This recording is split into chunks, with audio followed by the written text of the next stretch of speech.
A ruthless grab for power tears a city apart.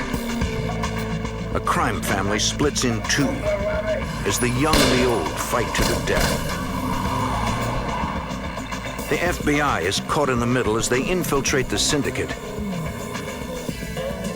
in a desperate attempt to end the brutal war raging on the streets of Philadelphia.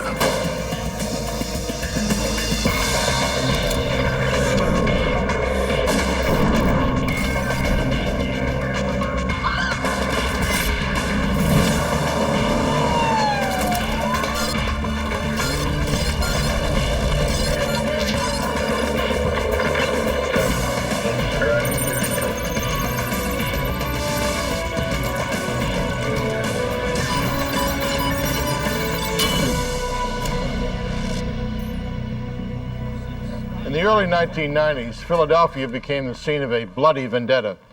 The streets erupted in mob warfare. Authorities feared innocent people would be caught in the crossfire. I'm Jim Kallstrom, former head of the FBI's New York office. Agents launched a complex and risky surveillance operation. Their mission, to bring down a notorious crime family and to stop a brutal turf war before more people were killed.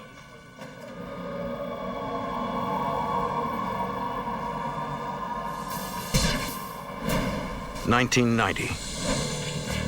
A quiet morning in South Philadelphia, Pennsylvania. Joe Andruzzi is being wired by the FBI.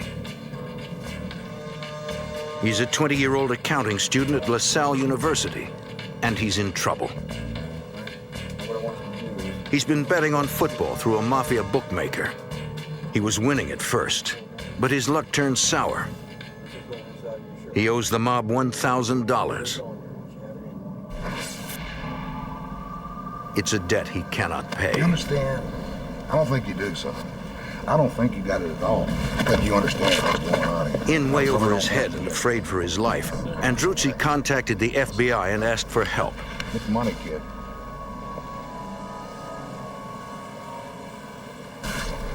South Philly is a tough place. Not the kind of place where you want to cross the mob.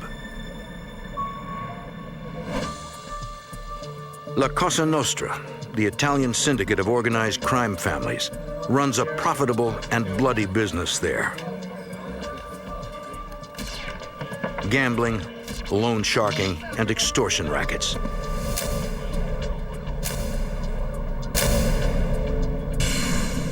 For years, South Philly was run by Angelo Bruno, known as the Gentle Don because of his dislike of violence. He took over the city in the 1950s. He was brutally murdered in 1980. The man suspected of being behind the hit was Nicodemo Scarfo. Nicky Scarfo took over Bruno's empire. He was a cold-hearted killer who ruled the city by violence. But now Nicky Scarfo is in jail. The FBI wants to find out who is running the Philadelphia mob while the boss is behind bars. Andruzzi's problem with the loan shark gives the FBI the perfect opportunity to collect new information on the organization.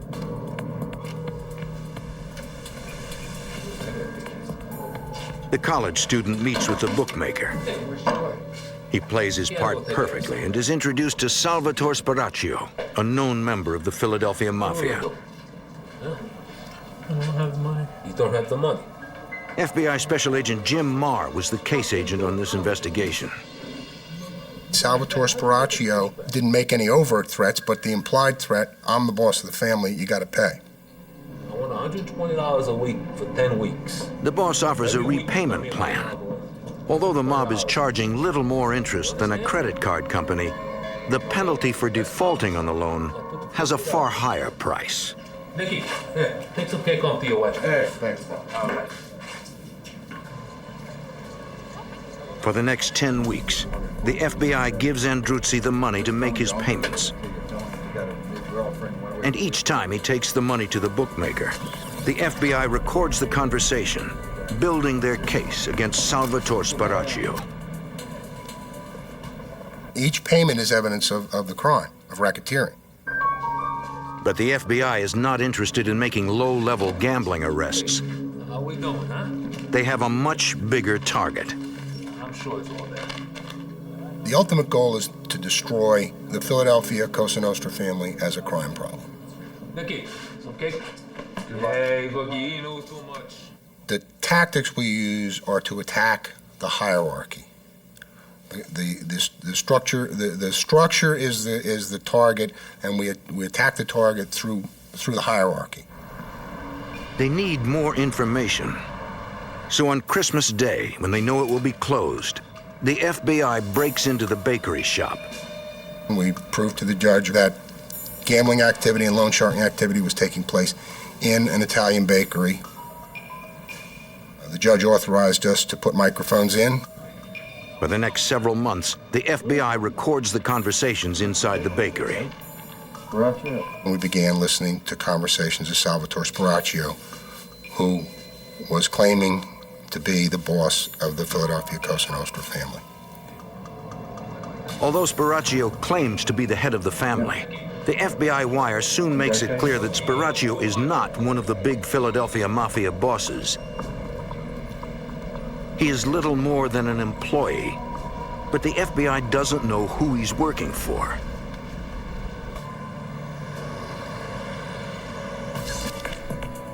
Thinking he can lead them to his boss, the FBI surveillance tracks Spiraccio to a law office in Camden, New Jersey. There he meets with other members of the Philadelphia Mafia, including one man well known to the FBI, John Stanfa. John Stanfa is a Sicilian immigrant and a made member of the Sicilian Mafia. He worked as a driver for the late Angelo Bruno, aka the Gentle Don, former head of the Philadelphia family. Stanfa was implicated in the murder of the former Mafia boss in 1981 and was apprehended in Maryland. He was convicted of perjury in his testimony before a grand jury that was probing Bruno's death. He went to jail for 8 years. When he was released, the Philadelphia Mafia put out a contract on his life for the killing of Bruno. Special Agent Fred Walsh is a member of the FBI's organized crime squad. Only through the intercession of his Gambino associates up in New York, the contract was taken off him and he was allowed to live. After Nicky Scarfo went to jail, Stanfa returned to Philadelphia. He went to work in the construction business and laid low for a while. Since he was relatively quiet. So when he started to come to power and we started to notice he was making a name for himself, it came as a kind of a surprise to us. Thanks to the cooperation of the young college student, the FBI has now identified the man they believe is running organized crime in Philadelphia. We had put away the previous boss and most of the hierarchy of the family.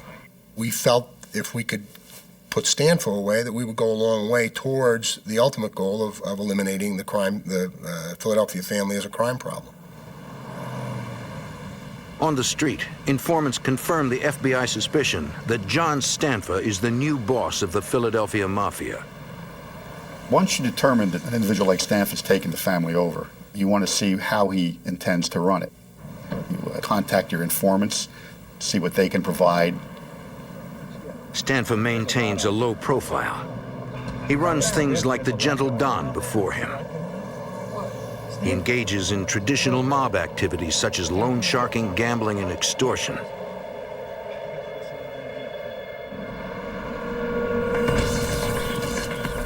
The FBI wants to find out where he is conducting business. According to FBI informants, high-level secret mafia meetings are being held in the lawyers' conference room. Informants told us that that's where they were meeting, that they felt secure there. Since it was a lawyer's office, they felt secure there from FBI eavesdropping. We decided that it would be a very, very good place to put microphones. Agents prepare an affidavit to wire the premises. We recognized that intruding into a lawyer's office was extraordinary. The affidavit had to go down to the FBI headquarters. The director of the FBI personally signed off on it. A federal judge gives the FBI the green light. Agents install a hidden video camera outside the law office so they can monitor anyone who enters or leaves the building. How about now? A special FBI entry unit will install a hidden microphone inside the law offices.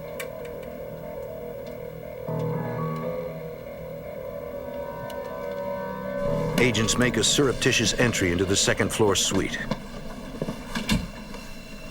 In terms of the actual entry into the premises, it's what I regard to be one of the most dangerous things the FBI does, because you're burglarizing someone else's property. Although you have authority to be there, the person, if you encounter someone, he doesn't know that you have authority to be there. Inside, the agents fear they've been discovered. An armed deputy sheriff is inside the building.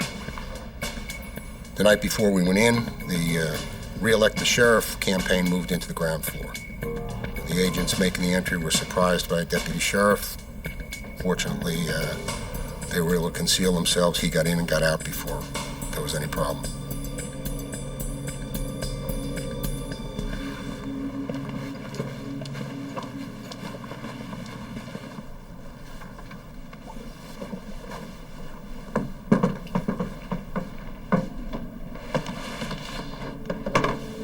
The technicians install a microphone in the conference room. The surveillance agents will first try to identify each suspect and determine their roles in the organization. There's 18 FBI agents who do nothing but physical and photographic and video surveillances. Most of their work they did for the organized crime squad.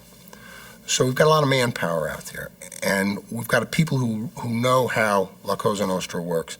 And we can a lot of times figure out a hierarchy just by watching the way that they behave towards one another. That, coupled with information coming from informants, can tell us who the hierarchy is. Agents monitoring the conversations have to match the voice on the wire to the face in the video surveillance. John Stanford was very easy. He had a very heavy Italian accent, so it was very easy to figure out when he was speaking. But the agents have a problem. The conversations we intercepted in the office indicated to us that they were leaving the conference room and going somewhere. After going to all the trouble to plant the wire, the mob boss moves the meetings. The surveillance agents will have to find out where the meetings are now taking place. They will have to place another bug. They're gone. They're somewhere else.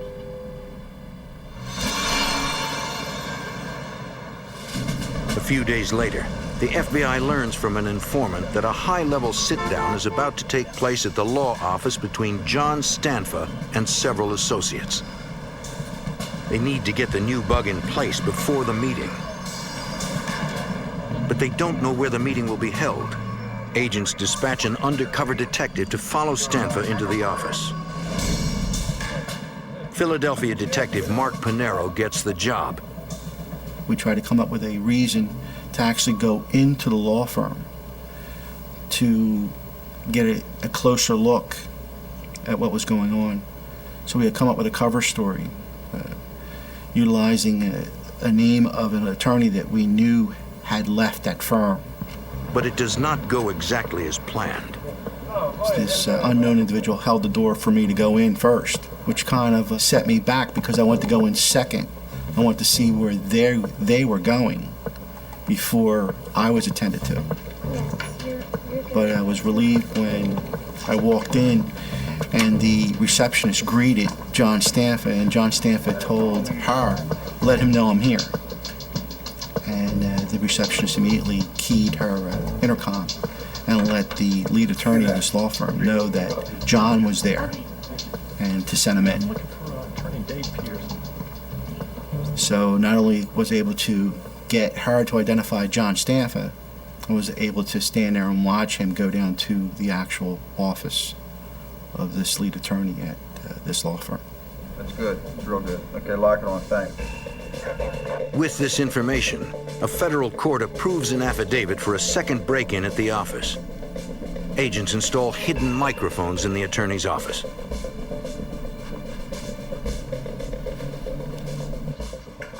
Shortly after the new bugs are placed, agents hear some alarming news on the wire. The mob bosses are afraid they are being watched. They hire a private counter-surveillance contractor to sweep the law offices for bugs. If he finds a listening device, the entire operation could be destroyed. The FBI in Philadelphia is closing in on mob boss John Stanfa. They learn he is conducting mob business in an attorney's office. Agents place listening devices in the office, but Stanfa calls in a man to sweep for bugs. Agents watch as the sweeper enters the building. Their entire case could collapse if he finds their bugs.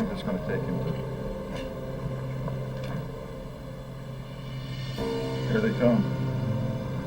What's going on here? But after a few tense minutes, the private contractor completes his sweep without finding anything. We'll be able to. It sort of brought a smile to everybody's face because they basically brought in an expert who didn't detect anything. So that would bring sort of a feeling of ease on their part. And I guess our expectations were that they would be even more at ease to discuss further criminal activity. Now, with microphones in the conference room and the lawyer's private office, the information begins to come in. The FBI learns that John Stanfa is having problems with a group of young mobsters. Born and raised in South Philly, their allegiance is still with Nicky Scarfo and the Mafia regime before Stanfa took over. They are known as the Young Turks. As far as they're concerned, Philadelphia is and always has been their turf. And the Young Turks deserve to be running the crime family, not newcomer John Stanfa. I always do the best job. Joey Merlino is the boss of the Young Turks. Michael Cianglini is the #2 man. Joey and Michael have known each other since grade school. FBI Special Agent Gary Langan is the co-case agent. They didn't like the fact that John Stanfa, who what they considered an outsider, would come in and take over the mob family. And so they were trying to organize their own little group, even though they were part of the overall picture. And they wanted to be in charge. Informants tell the FBI that the Young Turks are not taking orders from John Stanfa. He doesn't run the city. They bragged about who they were and who they were aligned with. Bragged about how they were going to take the city over. They were the legitimate successors to the previous mob members under Nicky Scarfo. They were going out and shaking down bookmakers, drug dealers, and even shaking down legitimate businesses, and weren't sharing the profits, kicking upstairs to Stanfa.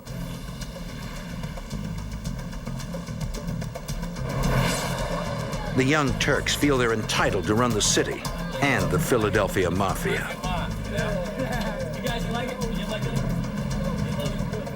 The aging John Stanfa, the old world Sicilian boss, resents the ostentatious lifestyle of the Young Turks. The Young Turks, if you will, were very, very flamboyant. They'd go into the clubs on Delaware Avenue, throw their weight around, push people around, trade on the fact that they were connected to the local Cosa Nostra family, and in general call attention to themselves, which is not a good thing. If you're running a Cosa Nostra family, you should be low-key. Wait. Hey, girls, get in the car. James, come on. Get out of here. Start it up. The Young Turk boss, Joey Merlino, has a different idea of how a Cosa Nostra boss should live the life. He was the kind of guy who felt that when he went into a restaurant, because of who he was, he shouldn't have to pay. This was easily adopted by his entourage, and they became a problem for everybody. There were fights, there were shootings, it's just not the way to run a Cosa Nostra family. Attracting all that attention to yourselves, the police begin to know then where you are and who you are, and it's just not a good thing. John Stanfa was particularly angered by the Young Turks' involvement in the sale of illegal narcotics. That was the wave of the future, and it's an easy way to make money. Traditionally, the mob frowns upon having its members engage in drug dealing. Now, that's not to say that they don't do it. They get around that by having an associate or something deal drugs, and then they'll tax that individual and take a percentage of it. But Stanfa, he thought drugs were a dirty business and it draws a lot of attention, again, to the family. And he didn't want to do that. And these guys were just defying him and doing it.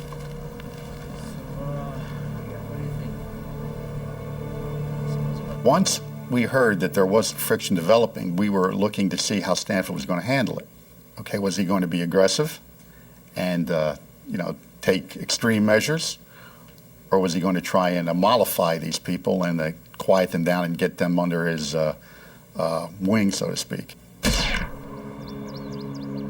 But Joey Merlino isn't going under anyone's wing. The Young Turks strike back at Stanfa. 73-year-old Joseph Gattone is one of Mafia boss John Stanfa's most loyal employees. Gattone is a bookmaker, a collector of street taxes. 4 gunshots shatter the daily routine of Joseph Gattone.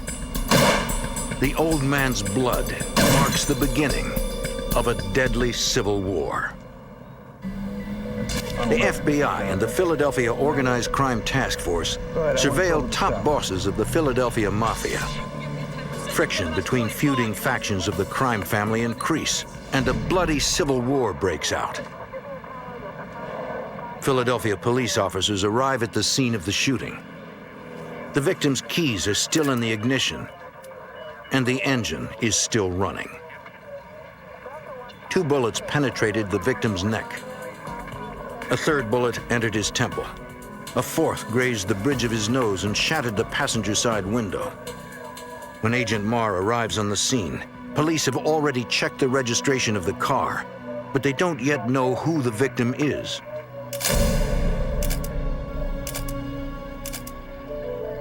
Agent Marr recognizes the victim from previous investigations. Gattone is a longtime member of the Philadelphia crime family, currently under the leadership of John Stanfa. Several of Gattone's neighbors witnessed the shooting, but no one can identify the lone hooded gunman. Special Agent Jim Marr suspects Joey Merlino's Young Turks are behind the killing. Where he was killed, the manner in which he was killed, indicated to me that the Merlino faction was sending a message to Stanfa and his people. We're here, and we are to be reckoned with. John does. Agents monitor their wiretaps.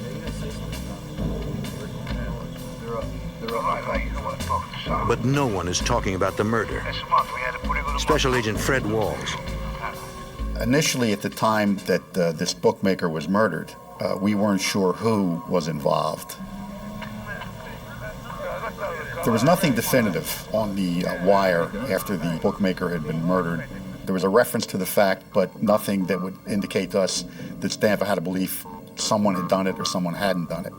Investigators are certain the murder is mob-related, but they have no proof. When they speak to Stanfa himself, he claims to know nothing. But Stanfa strikes back.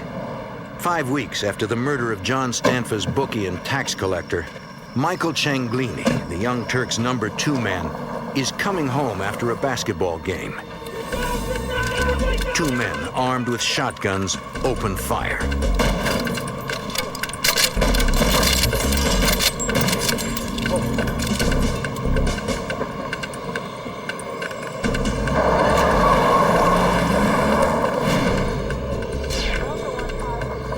Somehow, Cianglini, his wife and 2 children, were uninjured in the attack.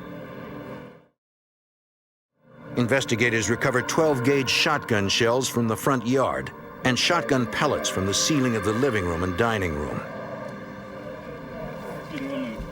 Despite the brazen attack on Cianglini and his family, he won't cooperate with the detectives. He wasn't going to say anything. they just don't talk to law enforcement. They feel they're going to handle it themselves. It's business, okay, and it's none of our business. So you're not going to get anything out of them. The Young Turks' number 2 boss isn't talking. But the FBI suspects the attack is payback for the murder of John Stanfa's bookie. After the bookmaker's murder and then the attempt on Michael Cianglini, we believed that we were going to see an increase in violence. There was going to be a potential mob war. Fearing this, the FBI petitions a federal court to expand the eavesdropping. In the spring of 1992, they get the court order they need. Agents place bugs in 7 new locations, including lawyers' private offices, the law library, the television room, and the lunchroom.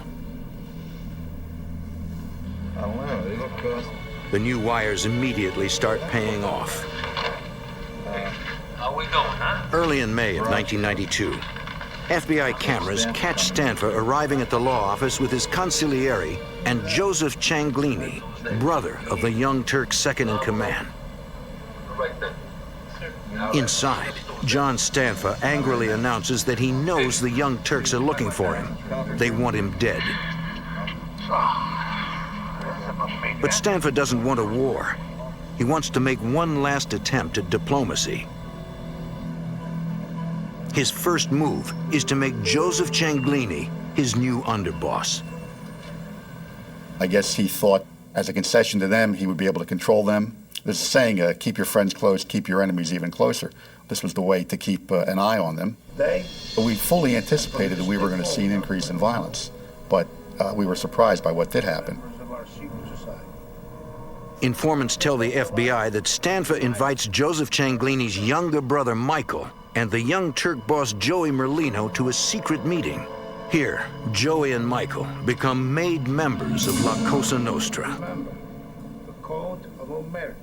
You have to swear to place the family before anything else in your life. God, your own personal family, your mother, your father, your wife, your children. If the family calls you, you come before them.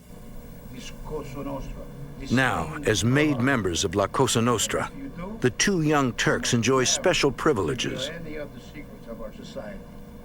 And if you do, may your soul... The benefits that come with that are that you can conduct your rackets, whatever they may be, without fear of interference from someone who is not a member. The family in a dispute will always decide in your favor if you are a member and the other person is not. A member cannot be killed unless the boss of that family to which he's a member approves.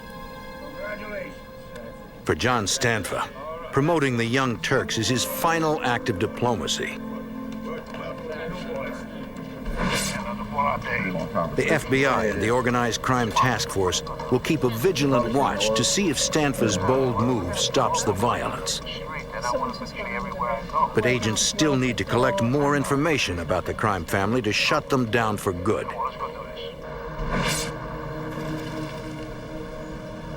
Eddie! Through an informant, they learn the law office is not the only place where Stanfa and his associates are congregating. We found out that Stanfa had opened up a dinette next to another business he owned, which was a food distribution business. And surprisingly, Stanfa actually worked at this place every day. You know, as a John Q. citizen, he would go to work and he'd actually work there. You'd see him out there sweeping and cooking and handling stuff.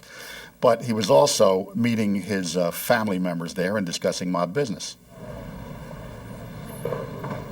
So the next step, logically, is to attempt to get a Title III bug installed in the dinette so that we can listen to the conversations he's having with these members and associates of the family. Once the microphone is installed inside the dinette, the FBI hears that an angry John Stanfa is still having problems with the Young Turks. He requests a final sit-down with Joey Merlino.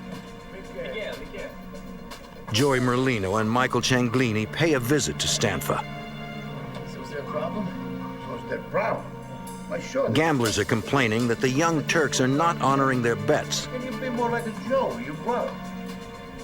Merlino assures the boss he'll fix the problem and make good on the debts. Pay the bill. And of course. The meeting ends amicably. Perhaps there can be peace within the family. Arrivederci. Arrivederci. Okay.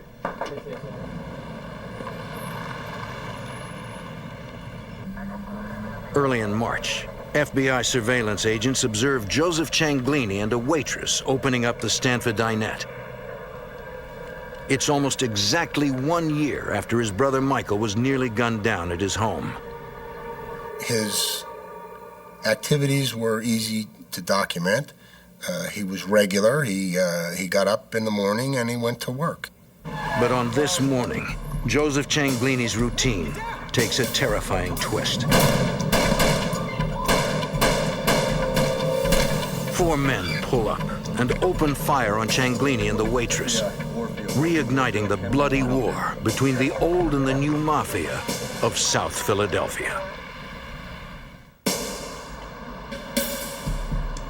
On March 2nd, 1993, in South Philly, underboss Joseph Cianglini and a waitress opened John Stanford's diner.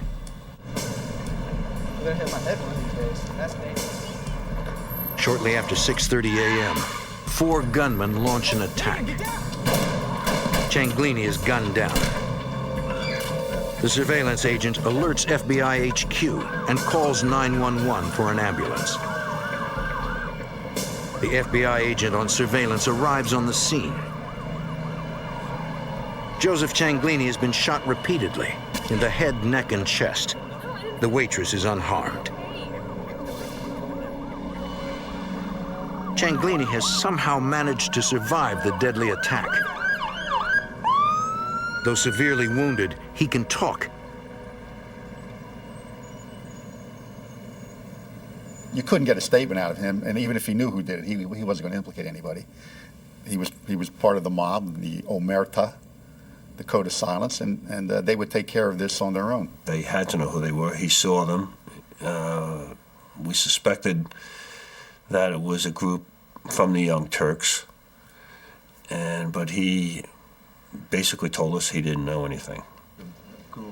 Hoping to identify the shooters, FBI agents review the surveillance tapes. But in the early morning darkness, the images are too dark to identify anyone. The video was very grainy, very blurry. It was very hard to identify with any kind of particularity features where you would recognize who actually went in, but you could see 4 shapes going in. Then you go to the audio and you hear screaming, and you hear shots, and then you hear someone yelling, "Move, move," and then they exit the place and they drive away. That's basically all we had. You couldn't say with any reasonable certainty who actually went in there and shot Joseph Cianglini. But agents are still surveilling the law office. In the listening post, wiretaps record a chilling conversation between Stanfa and a mob associate. John Stanfa suspects Michael Cianglini was behind the attempt to kill his own brother Joseph at the restaurant. Yeah, Michael and Joey were on the opposite sides of internal war within the Stanford family. They were half-brothers, and it didn't make any difference. He thought his brother Joey was on the wrong side, and he's going to take him out. For John Stanfa, there is only one choice: eliminate Joey Merlino and the Young Turks.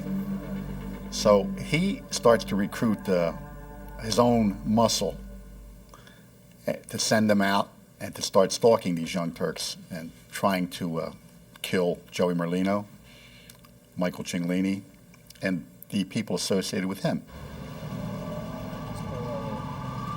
Undercover FBI agents deliver a warning to Merlino and Michael Cianglini. What's going on, fellas? When we're aware of the fact that violence is going to occur or may occur, and we think we know who the violence is going to occur against, we have an obligation to go out and warn them. John Stanfa is sending hit teams into the streets with orders to gun down Merlino and Cianglini. The Young Turks shrug off the FBI warning. Even though they know their lives are in danger, they refuse to cooperate. The Young Turks should have listened to the FBI. A Stanfa hit team tracks them down and opens fire in broad daylight. Michael Cianglini is shot in the heart and dies on the street. Joey Merlino is wounded. It is clear to the FBI that John Stanfa means business. He's taken up the challenge, and he's retaliated with a lot of force. So that's where we are right then and there. We believe that Stanfa is responsible for it. Now we have to prove it. 3 hours after the shooting, South Philadelphia police officers respond to a burning vehicle. The car matches the description of one seen by witnesses at the shooting. Police run a trace and learn that it was leased to a member of the Stanfa crime family. That night, police question Phil Coletti and his wife. She tells police she reported the car stolen. Coletti says he has been home all day. The FBI views the couple's alibi with skepticism. Coletti becomes the first suspect in the shooting murder of Michael Cianglini. Several days later, the FBI gets a lead on the second shooter. The FBI had received a call from a physician who said that he had treated an individual who came in with burns that he felt were rather suspicious. FBI agents find John Vesey at home. He too is a known member of the Stanfa crime family. Agents ask Vesey what happened to his hand. And he says he had an accident with his barbecue grill. His hand was burned when he spilled lighter fluid.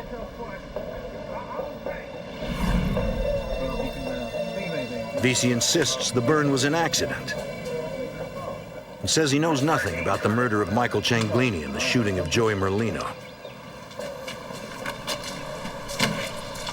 But when investigators check out the grill, they discover it runs on propane, which conflicts with Vesey's story that he was using lighter fluid when he burned himself. It aroused our suspicion and kind of pointed us toward Vesey, more so than anybody else. The FBI suspects two members of the John Stanfa crime family in the murder of Michael Cianglini and the shooting of Young Turk boss Joey Merlino. But before the FBI can bring the shooters to justice, Joey Merlino and the Young Turks try to get their own revenge. John Stanfa is riding in a 1976 Cadillac Seville. He's headed south on the Schuylkill Expressway with his son Joseph and a trusted driver. A van pulls up next to the Cadillac. Two gunmen thrust 9mm machine pistols through portholes cut in the side of the van, and they open fire. A full-scale mafia civil war rages on the streets of Philadelphia. Violence explodes with a brazen rush-hour attack on Sicilian mob boss John Stanfa. The gunfire misses John Stanfa, but his son Joseph is hit in the face. Stanfa's driver rams the van, forcing it off the highway. What was really brazen about it was on a highway like that, random shots could have struck and hurt, even killed any innocent people who were on there. Investigators have no doubt the attack on Stanfa is Joey Merlino's revenge for the murder of Michael Cianglini. It showed you the extent of the violence these people were willing to employ and the grudge they bore against Stanfa. Police find Stanfa at the hospital. Despite the brazen attack on him and his innocent young son, the Cosa Nostra boss claims he has no idea who tried to kill them. And of course, it's the old, I don't know who would have done this to me. And we don't get anything out of him. It is only a matter of time before innocent civilians get caught in the crossfire. And it's time to turn up the heat on the warring mob. Any known Stanfa or Merlino associate seen driving around South Philadelphia becomes the subject of a routine traffic stop. Authorities arrest 8 mobsters for carrying weapons. They confiscate .380, .45, and .38 caliber semi-automatics. The FBI has no doubt the Young Turks boss ordered the hit on John Stanfa, but feds can't prove it. Joey Merlino has to be yanked off the streets. The FBI arrests him for a parole violation of a 1990 armored truck robbery.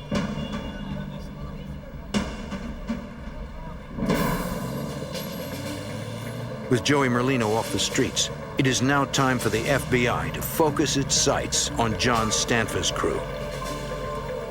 The agents target murder suspect John Vesey. The professional hitman is one of John Stanfa's soldiers.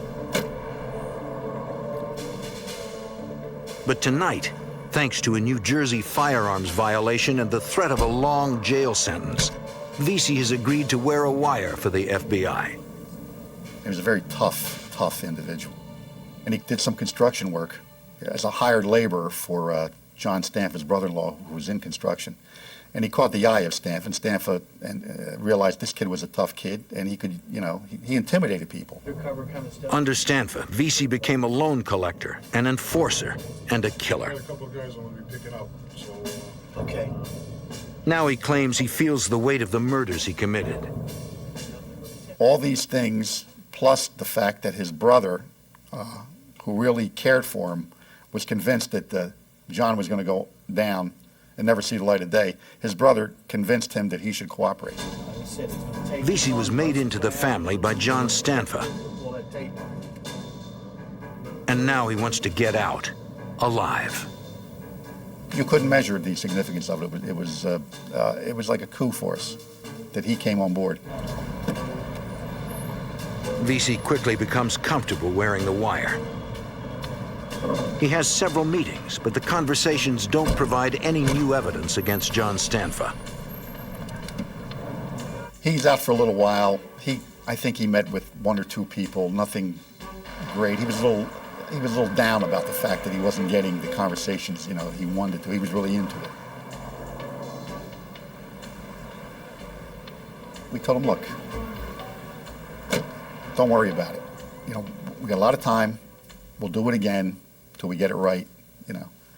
It's Friday night now. You've worked long and hard for us. Go home. Go home and relax. Don't go out. We'll hook up with you again. We'll do it again. Later that night, John Vesey runs out of luck, and the FBI's Organized Crime Task Force is dealt a crippling blow.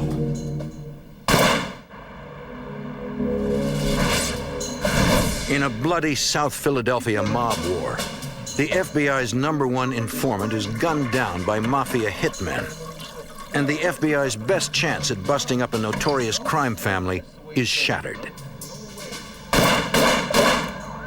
FBI Special Agent Fred Walls is devastated by the news that informant John Vesey has been shot.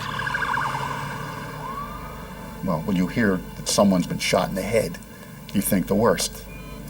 But against all odds, after 3 .22 caliber slugs slammed into his skull, John Vesey is still alive.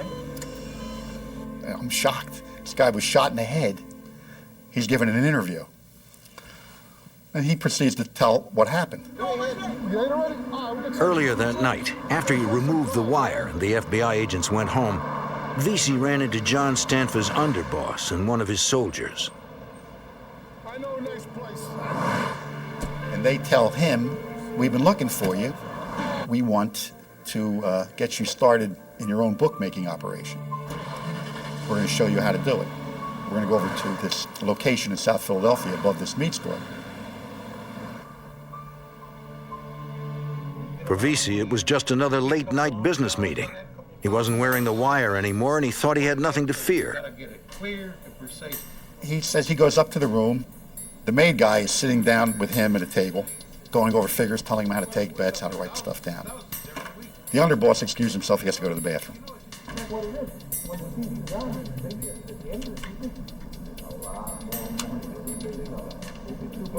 John Vesey heard the sound of the flushing toilet and the door to the bathroom opening. And then he heard the gunshots.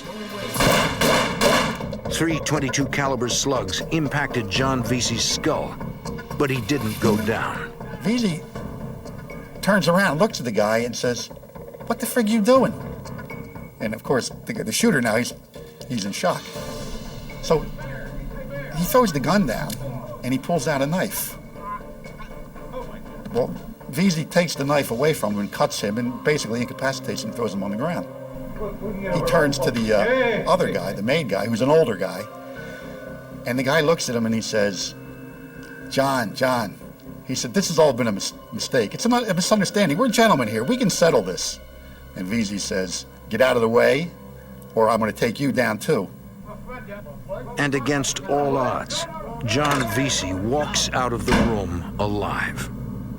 And that just goes to show you how tough this kid was. I mean, he was tough. And the bullets went into the back of his head, and we later found out they had hit the head and come around, okay?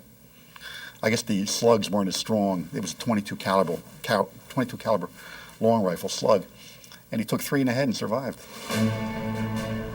2 weeks later, ex-mafia hitman John Vesey makes his first appearance before the federal grand jury and testifies against his former crime family.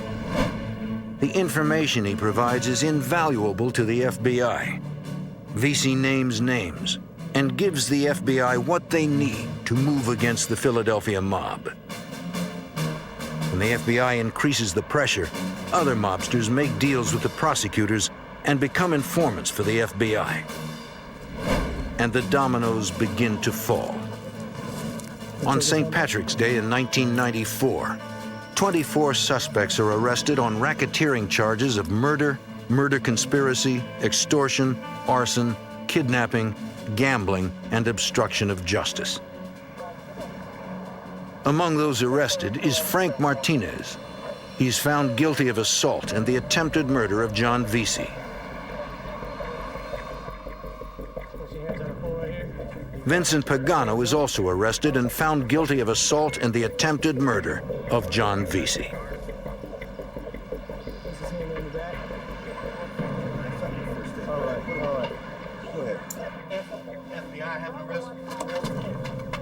On the same day, John Stanford is arrested on racketeering charges of murder, murder conspiracy, extortion, arson, kidnapping, gambling, and obstruction of justice. It was a nice, clean, easy sweep. We brought the people in, and we were very satisfied with it. Ultimately, 27 people are charged with conspiracy and racketeering under the RICO Act. 24 defendants are either convicted or plead guilty to the charges.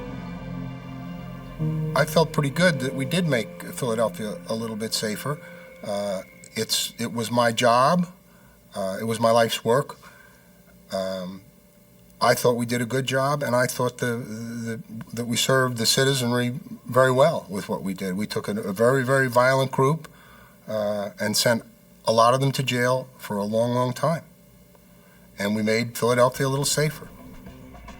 On July 9th, 1996, John Stanford is sentenced to 5 consecutive life terms. He is serving them at the United States Penitentiary in Leavenworth, Kansas. Philadelphia, Mississippi, 1964. A sleepy southern town steeped in tradition finds itself targeted for invasion. Across the South, a legacy of racial hatred is about to be challenged, but not without a fight. Before it would end, 3 civil rights workers would vanish, drawing the eyes of the world to the quiet community with a burning secret. Amen!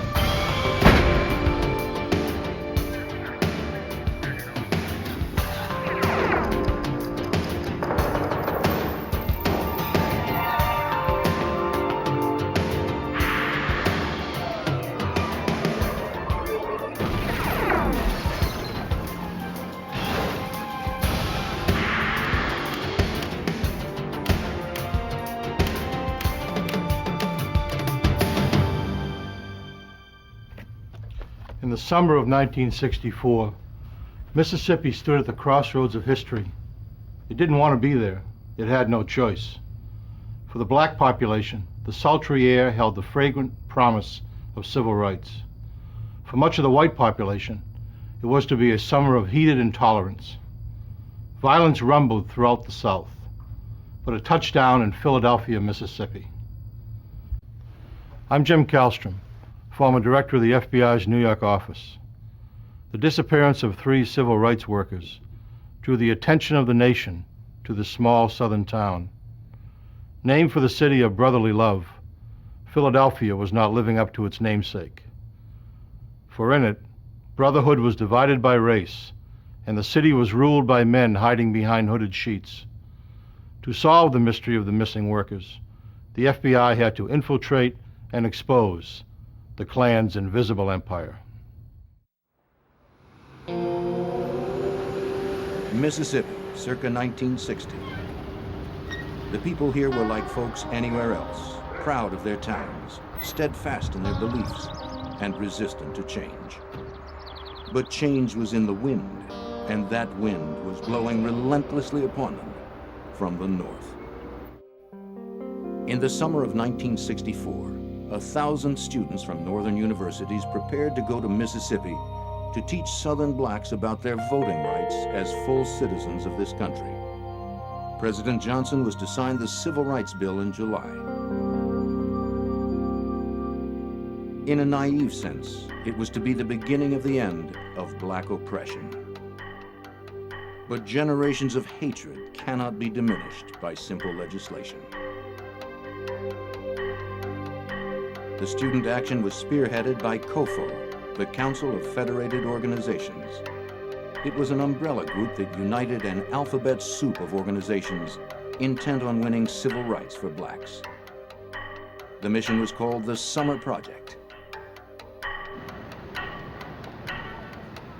According to Joe Sullivan, an FBI agent at the time, that's not how the locals referred to it. It was labeled very quickly by the Mississippians as the summer invasion of Mississippi, which was forthcoming, and they were looking forward to it rather unhappily. So that was the genesis of the problem. As the invasion grew nearer, citizens steeled themselves against it. By day, life went on as it always had, and people whispered of the unpleasantness to come. But when the night fell, words turned to action, and the Ku Klux Klan, the invisible empire, began to stir. It wouldn't stay invisible for long. Civil rights workers training in Ohio knew their efforts would be countered by violence and terror, but they had no idea how far it would go or how fast it would escalate. For COFO, Mississippi, with its long history of segregation and rabid racial hatred, was the hardest target for change and the biggest prize.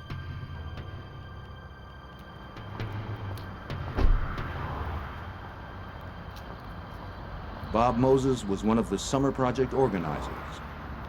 Mississippi is targeted in every black person's mind as the symbol of racism. And so as we mount our campaign down there, the question is in our minds, well, you can do all you want. You can pass a civil rights bill if you want to, and you can do this and that, but unless you have actual change in Mississippi, it's not going to really get rid of this infection, because Mississippi is the place where they brew it. 6 months before the students were expected in Mississippi, 24-year-old Michael Schwerner moved from New York to Meridian, Mississippi to establish a base of operations. Schwerner had approached Mount Zion Methodist Church in the nearby black community of Longwood for permission to use their space for COFO meetings. And we have got to stop it now, nip it in the bud. That's what we've got to do. But it's dangerous, The residents of Longwood, who had peacefully coexisted with their white neighbors, found themselves at a crossroads. The church board had to weigh the benefits to the cause of civil rights against concern for their own personal safety.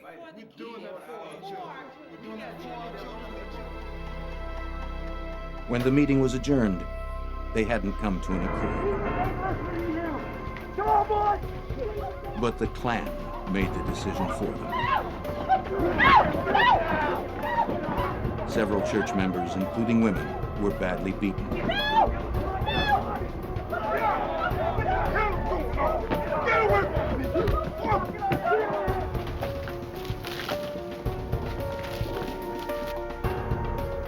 Later that night, Mount Zion Church was burned to the ground.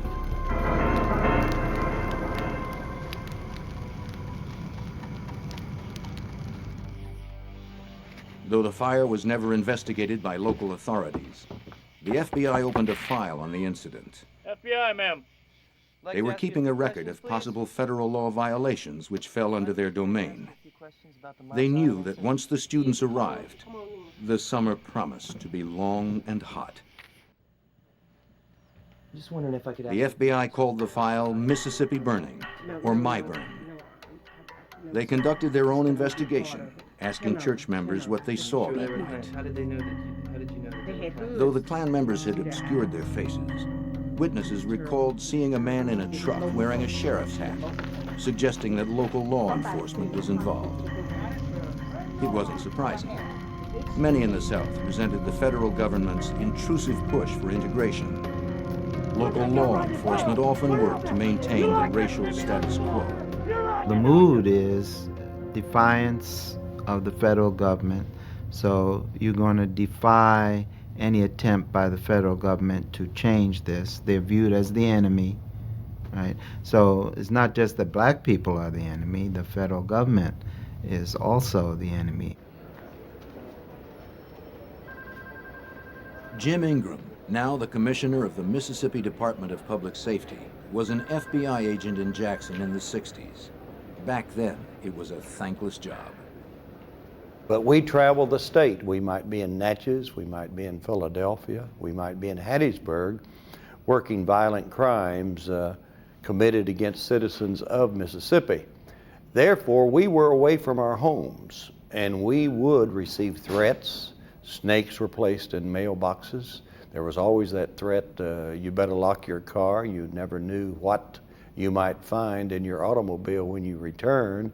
And also you had threats against your person and family. But despite all attempts at intimidation, the FBI's presence in the state was about to increase more than 100-fold.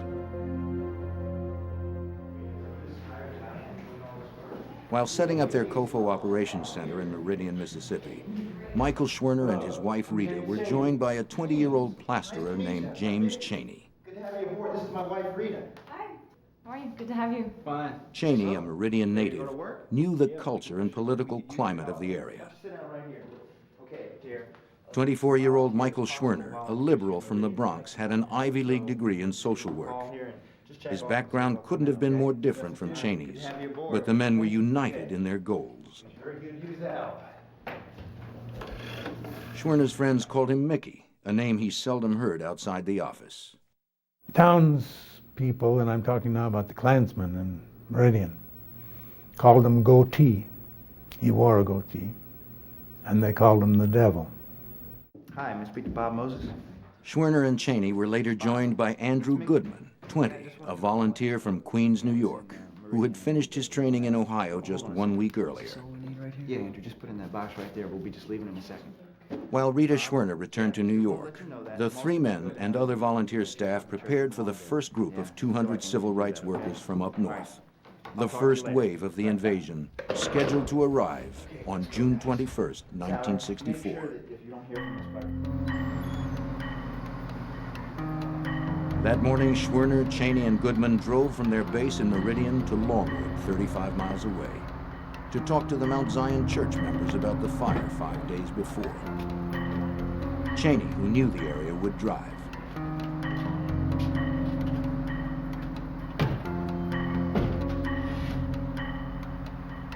As the vanguard in the march to freedom, the men knew that trouble likely lay ahead. Their ground rules were unambiguous. Stick to the main roads, cooperate with authorities, and never travel at night. They planned to be back that afternoon.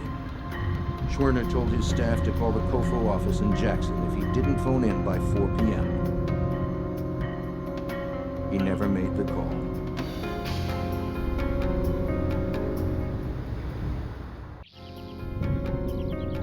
When Mickey Schwerner failed to phone his office at the scheduled time, the FBI was notified. They in turn contacted local authorities to see if anyone had seen Schwerner, Cheney, and Goodman. What? What are you doing, Terrence? You're not counting like that. Someone had. Out of the car! According to Neshoba County Deputy Cecil Price, the trio was returning from Longwood that afternoon when he pulled them over outside of Philadelphia, Mississippi, 38 miles from Meridian.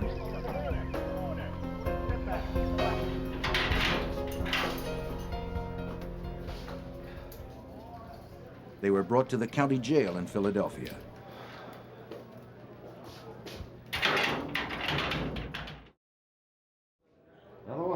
Cheney was booked on a speeding charge. I need to make a phone call. The others were held in connection with the burning of Mount Zion Church. What do you know about that? Nothing, sir. Cheney was locked in a cell designated for black prisoners. Schwerner and Goodman shared a different cell. All you have to do is make sure that you're polite. Say yes sir, no sir. They weren't allowed to make a phone call until dinner time, hours after their 4 o'clock call-in time had passed. According to another person sharing the cell, when the jailer's wife told Schwerner he could make a collect call, he declined. No one knows why.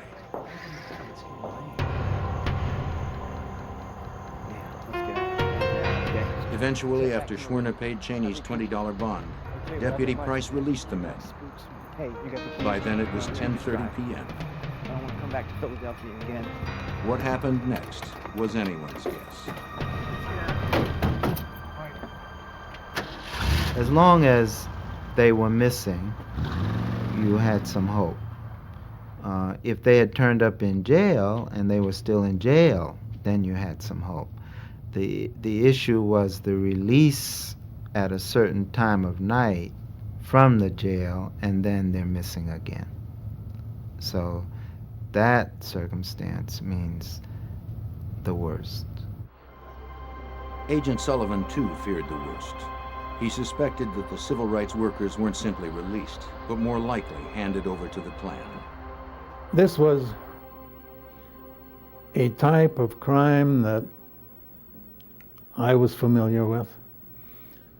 The lockup and then give away the prisoners instead of releasing them.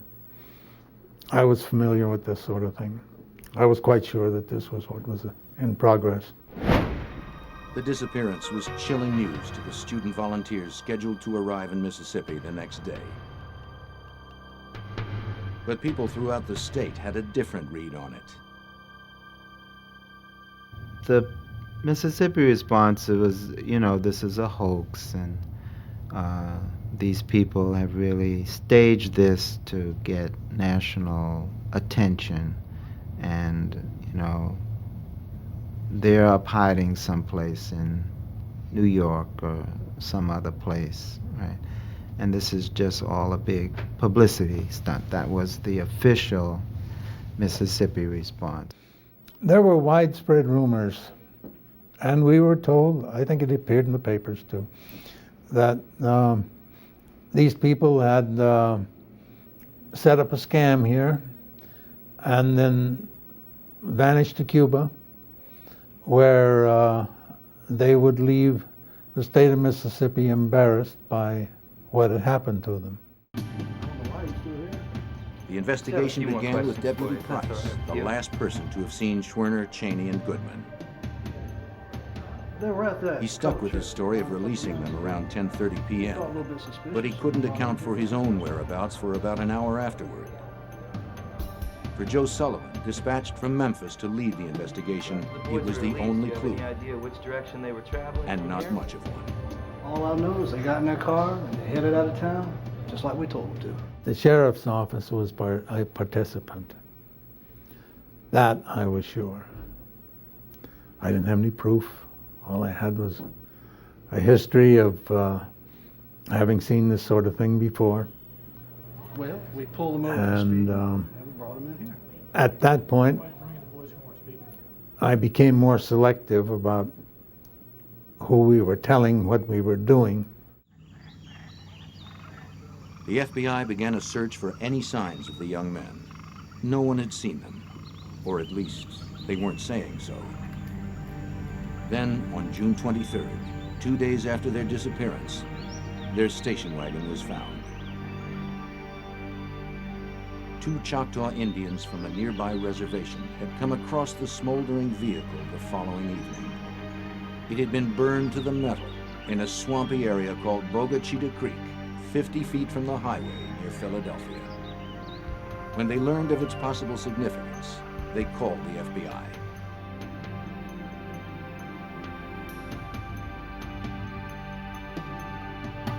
Special Agent Jay Cochran was dispatched from Washington. An expert in firearms and explosives, he'd seen more than his share of civil rights violence.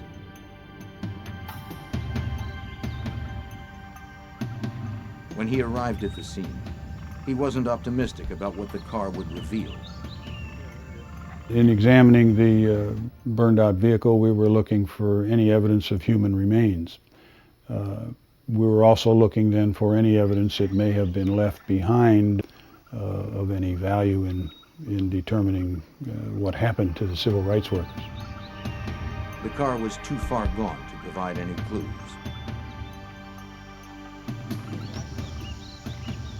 But nearby, investigators found something more promising.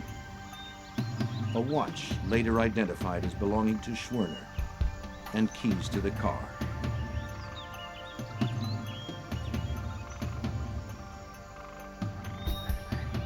The watch had stopped at 12:45. It took no time at all for the news of the discovery to spread. The vehicle hadn't been recovered very long before the news was out on the police wires and the press wires and the neighbors' wires and the radio and so on. And we started to run a stadium at Bogachita, and that wasn't easy. For those so inclined, the discovery of the car only supported the idea of a hoax. But unofficially, investigators' hopes of finding the men alive had faded. It was obvious from the beginning that we weren't leaving until the bodies were located. Mr. Hoover wouldn't have countenanced that, and for that matter, neither would the general public. We were going to find those bodies if it took forever. Agent Sullivan contacted Director J. Edgar Hoover to ask for reinforcements. I told him that I thought I would need at least 25 men in short order, but I thought I would need more pretty promptly if it developed the way I was afraid it would. And he said, "What are you talking about?" And I said, "Well, I'm going to need 100 men." And he said, "There are 100 men coming." And they're real good guys, all right? Soon, 100 agents, aided by student volunteers, descended on Philadelphia to search for Cheney, Schwerner, and Goodman. Hope you guys come with me and start checking the bushes over here. It wasn't enough. The men or their bodies could have been anywhere.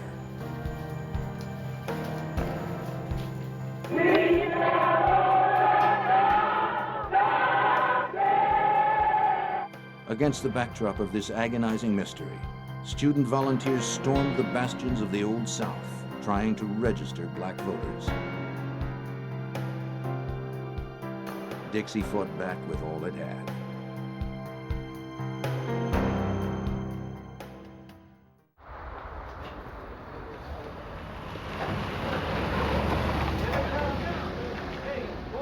As the summer invasion pressed forward, the eyes of the world focused on Mississippi. In Neshoba County, Deputy Price and Sheriff Lawrence Rainey rebuffed the press. They felt the disappearance of the 3 civil rights workers didn't merit the attention it was receiving. And still the search continued.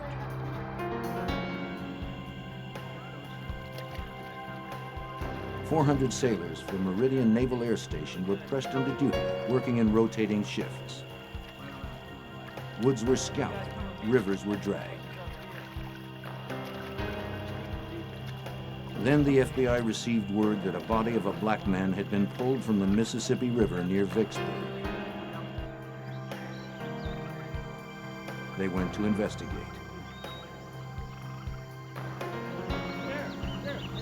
Though Vicksburg was 140 miles away, it was possible that Cheney's body may have floated downriver. It was the only lead in an otherwise dismal search. We discovered that that this body was not that of one of the missing civil rights workers. It was determined that he was the victim of a Klan lynching. It wouldn't be the only false alarm that summer as other lynching victims surfaced. Some had gone unreported because in some areas the Klan was the law. Finding the missing civil rights workers was the FBI's first priority, but busting the Klan was the ultimate goal. As the drive for voter registration continued, the hot Mississippi air crackled with hatred. Klan activity intensified. More than 60 black homes, churches, and businesses burned that summer, and that was just the beginning. I saw the violence, I saw the killing, I saw the people left homeless by fires, I saw churches burned in the middle of the night, I saw lives being lost for no reason whatsoever, by a group that felt they were right. To break the Klan's hold on the South, President Johnson authorized a new FBI office opened in Jackson, Mississippi, 3 weeks after the men disappeared. According to Agent Ingram, the days of subtlety were done. The FBI was taking off its gloves. In a matter of a few months, you had almost 300 agents working up and down. From this state runs about 400 miles from the coast up to the border of Tennessee, so we covered every facet of it. 82 counties, we had agents all over the place. While some agents continued to beat the bushes, others knocked on doors, hoping to find some leads. People were polite, but uncooperative. White boys and a black boy. Have you seen anybody? The FBI's tactic was to divide and conquer. Okay, thank you very much. Agents would attend Klan rallies, take photographs, copy down license plates until they were asked to leave. By then, they had what they had come for. Then, the next time we talked with them, they say, I'm not a member of Klan. Well, you were at this Klan meeting. Why were you there? If you're not a member, you're a sympathizer. Do you know these people blew up a church? Do you know these people blew up a school that was trying to desegregate? Is this the way you want to operate? And most would say no.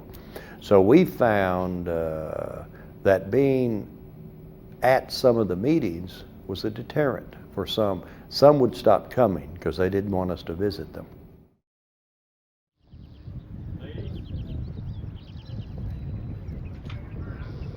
Others required more persuasion. Agents were assigned individual Klan members to watch over from a distance. If a bombing or other act of violence occurred, it was the agent's duty to call that Klansman to account for his whereabouts. Before long, you know, they did not like being summoned out of bed at 3 o'clock in the morning when a crime was committed 4 counties away, but after a while the wives said, hey, I don't want this anymore. My kids do not want it. And so before long you could talk with them and they understood where you were coming from. You got to know each other on a first name basis. Soon informants started coming forward. Some were housewives with stories to tell. Others were Klan members haunted by conscience who could provide some small piece of information away from the curious eyes of their neighbors. To provide additional incentive, civil rights and religious organizations came up with money to pay informants. The veil of silence began to lift. Some informants hinted that the investigation should begin at the sheriff's office, though Sullivan had already had his eye on Sheriff Rainey and Deputy Price. Deputy Sheriff Price was a key target in our thinking, as was Rainey, because Price didn't do very much without Rainey's authority. Our problem was to document what he had done, to find somebody who would tell us about it. An informant suggested talking with a young man named Wilmer Fay Jones. Agents located 19-year-old Jones living in Chicago. He had suddenly moved out of Philadelphia almost 3 weeks before the men disappeared. It wasn't by choice. I was told in town that this is the place. He told agents that his troubles began on June 1st when he went to a store in Philadelphia to get his class ring resized. You guys could fit that for me. The woman behind the counter was reluctant, but took his ring to fix. Soon after, he was arrested by Sheriff Rainey and Deputy Price. They locked him up for supposedly asking the shop clerk out on a date. He wasn't allowed a phone call. When they finally released him just after midnight, a gang of men were waiting for him.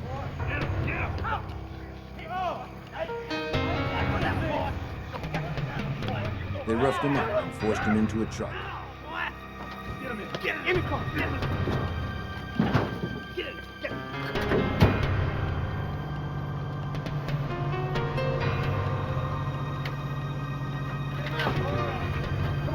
The vigilantes drove him to a secluded spot. They tried to force him into confessing that he had asked the clerk out. Better tell us, boy! He swore his innocence. The gang was prepared to kill him on the spot. But then one of the men, who they called the preacher, spared his life. He told Jones to leave town for good or he was a dead man. You understand me? You understand me? Get out of here. Go. Jones was on the next bus out of town.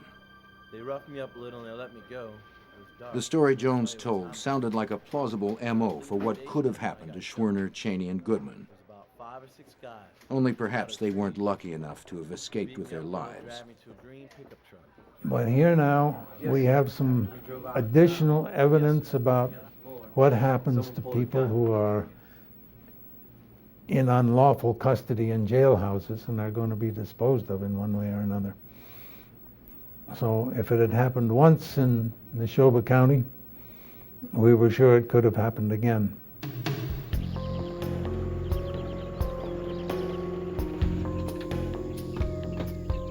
Believing that Jones may hold the key to the location of the civil rights workers' bodies, agents had him take them to the spot where the gang roughed him up. A search of the area turned up nothing.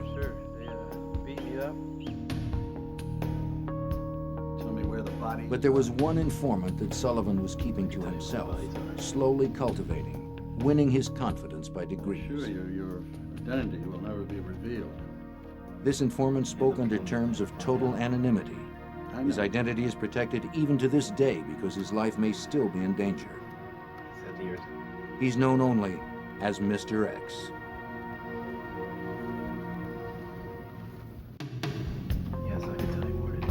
If anyone still considered the disappearance of the 3 civil rights workers to be a hoax, their opinion would soon change. They'll kill me if they were found out.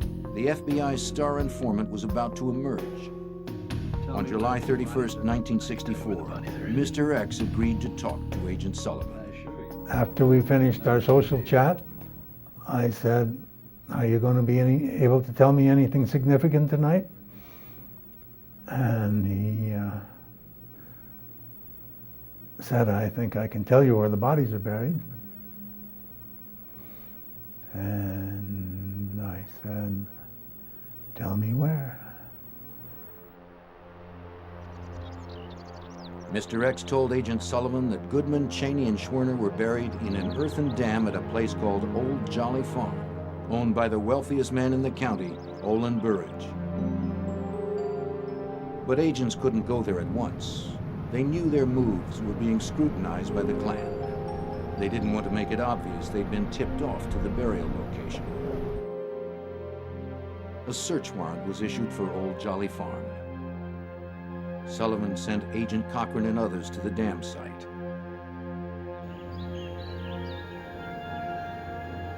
When they arrived, they realized this was no job for probing rods and shovels.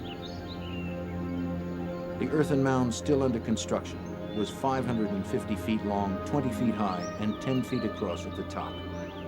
If the bodies were here, they weren't merely dropped into graves. Rather, the dam was built on top of them. Agents wanted to keep the excavation a secret. That would be difficult now. They needed an outside contractor with bulldozers and other heavy earth-moving equipment to extricate the bodies. According to Special Agent Jay Cochran, there were some concerns about the safety of the crew. It was decided to utilize armed agents in a convoy of the heavy equipment from Jackson to the location where we would begin using the equipment. On August 4th, the equipment was in place. The contractor was asked to advise them how best to clear away the earth layer by layer. Cochran talked to him and said, "Can you give me an estimate as to what the construction cycle was on this dam? How it was built, how the dig was done, how the dam mound was shaped, and in what time sequence?" He said, "Well, you must know what you're looking for," and I just didn't comment to him. At no time during these negotiations had either the construction crew or in this case the foreman been told precisely what we were looking for, but I think they would have had to have been blithering idiots, and they weren't, to have not known what we were after. After the foreman gave agents a crash course in dam building, Cochran poked a stick in the ground where he wanted the digging to begin. Then, in a move that has become a legend in the annals of the FBI, he had a change of heart. Cochran then picked up a stick,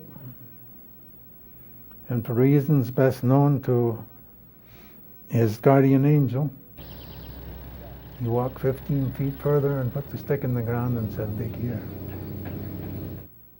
And that's where they were.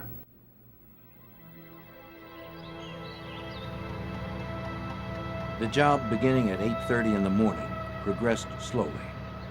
By 2:45, the pit was 13 feet deep, and the pungent smell of death was unmistakable. The machines were moved aside in favor of more delicate garden trowels.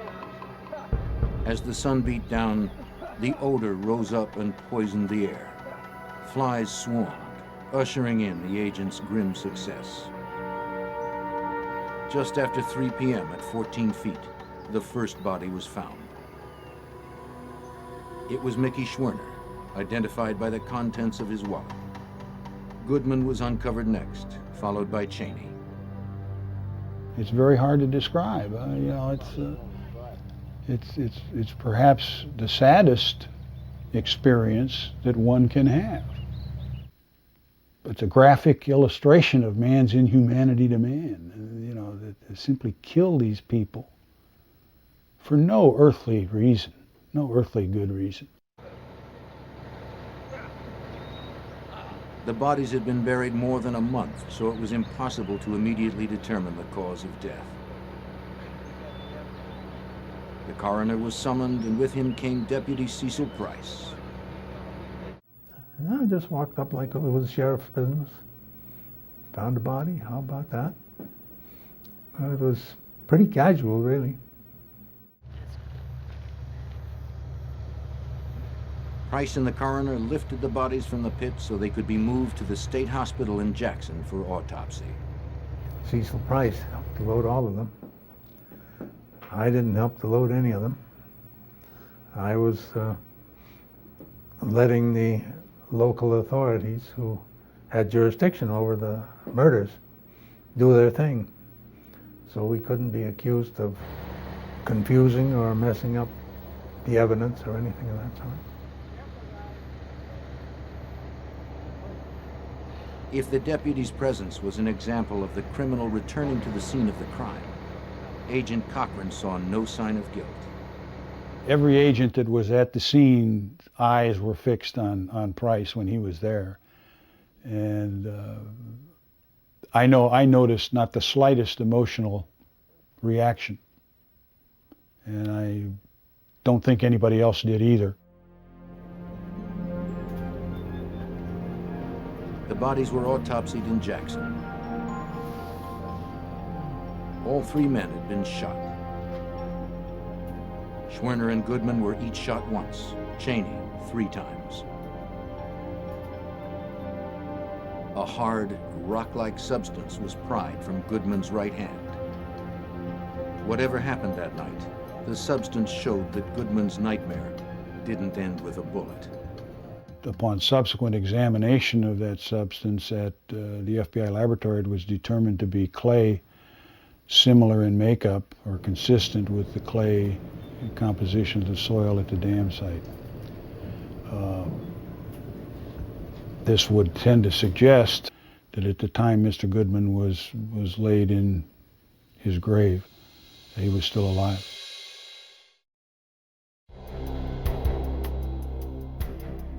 The bullets from the victims were analyzed at the FBI's Firearms Toolmarks Unit.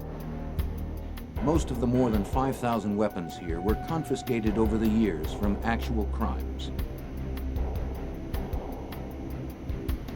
Though its equipment has changed since 1964, the role of the unit remains the same: to match bullets to weapons. Today, the shooting gallery is the domain of Supervisory Special Agent Paul Tangren. The bullet will pass over defects within the barrel, and those are defects that are specific and unique to that firearm. And that pattern of marks it picks up passing over these defects is like a fingerprint for that gun. Bullets from a crime are scrutinized side by side.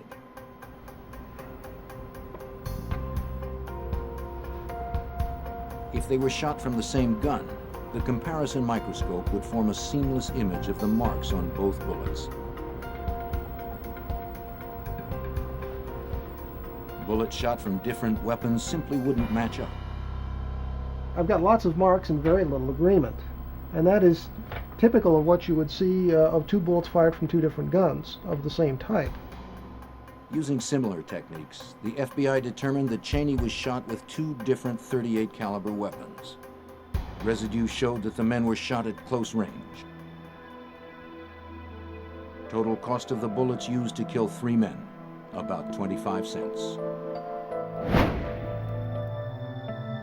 Suddenly, to the people of Neshoba County, the missing civil rights activists was no longer a hoax or publicity stunt. This was the turning point. Racists drew the line at murdering white people. According to Agent Jim Ingram, the FBI no longer seemed like the bad guy.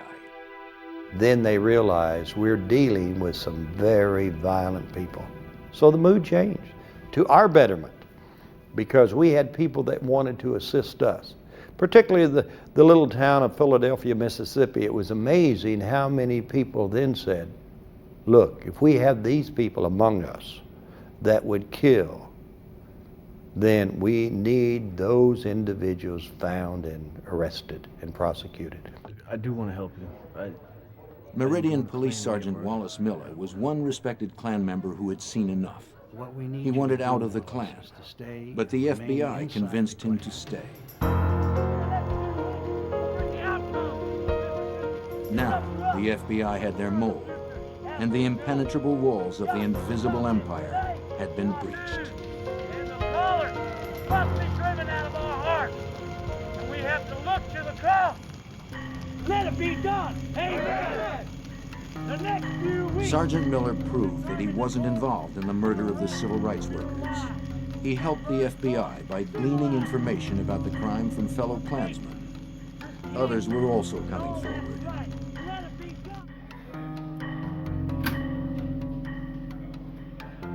nobody knew that anyone else was talking. The information started to flow. From interviews with various informants, the FBI compiled a list of names of Klansmen who may have been involved. The same names kept coming up. Agents learned that the murders were the plan of Sam Bowers, the first Imperial Wizard, or head of the White Knights of the Ku Klux Klan of Mississippi. His right-hand man was Edgar Killen, known as the Preacher, because he was one. He was also apparently the same preacher that spared the life of Wilmer Fay Jones. So we had informants that could give us direct information. We had individuals who actually were involved in the shooting that gave us signed confessions. Confession led to confession. Slowly, a picture of the events that night took shape. Going down in Louisiana. Sir, I need to make a phone call. It was a plan of horrible simplicity. While Schwerner, Goodman, and Cheney were in jail, Deputy Price notified Preacher Killen, who rounded up fellow Klansmen.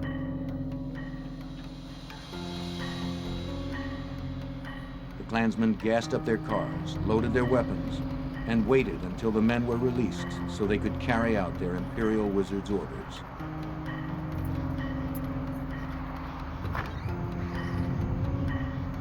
When the civil rights workers were released at 10:30, the Klan was ready.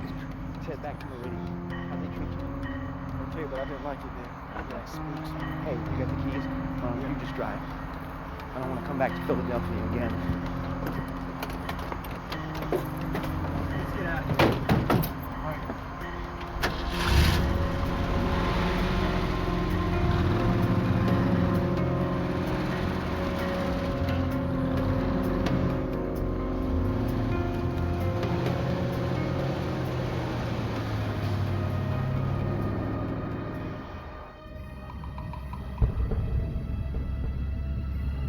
Not far out of Philadelphia, they must have noticed lights in their rearview mirror, closing at a fast clip.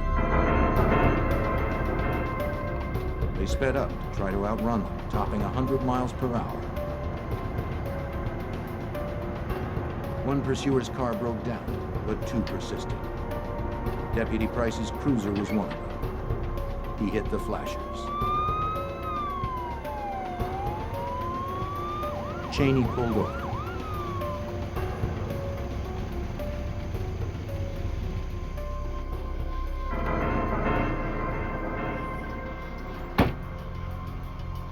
With you, boy.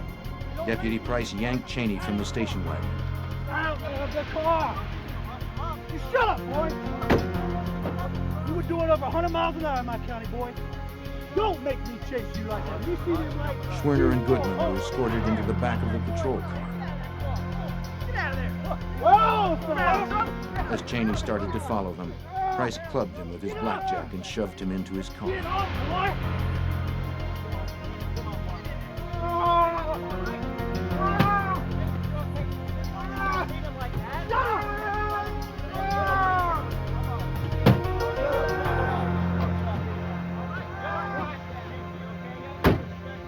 The procession continued down Highway 19, one of the Klansmen driving the station wagon.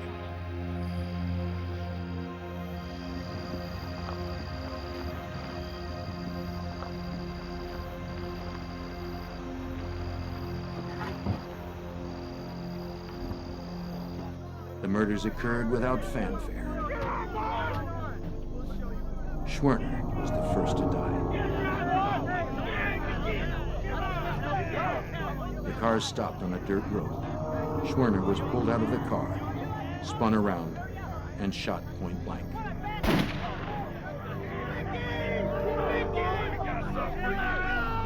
Goodman was shot in much the same manner. They saved Cheney for last, shot by two men.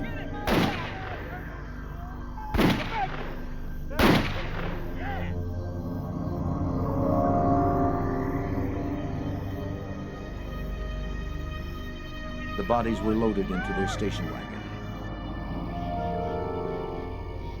They were driven to Old Jolly Farm, where the bulldozer operator waited in the darkness, ready to conceal the evidence under 14 feet of clay. Last, the station wagon was driven to the smoke. Gas was poured over it. A match was struck.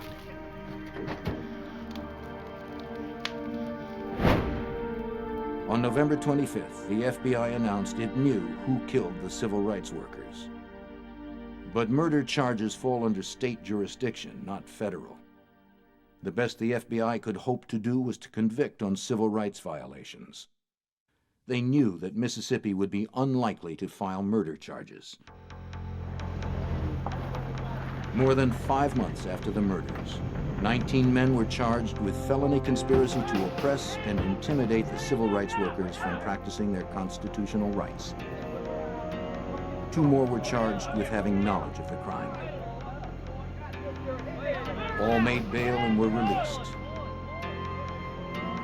A pretrial hearing was set for December 10th. When you realize the scope of the physical evidence that we were able to capture, the pictures of the dam, the pictures of the bodies, the postmortems, the burned vehicle, on and on, we just had enormous amounts of physical evidence, circumstantial evidence to document the confessions. So it was a powerful case that we turned over, and we were blessed because we had 2 outstanding prosecutors. The evidence was, we thought, insurmountable, but we also knew that there were troubled times in Mississippi, that not everyone thought like we did. The federal government's prosecution went wrong almost from the start. At the hearing, the judge refused to allow signed confessions or written testimony from key witnesses. The government pressed the matter, and on January 11th, a grand jury indicted 18 men, including Sheriff Rainey and Deputy Price. But the charges were knocked down from felony to misdemeanor. The case languished until 1966, when the United States Supreme Court ruled that the felony charges were applicable.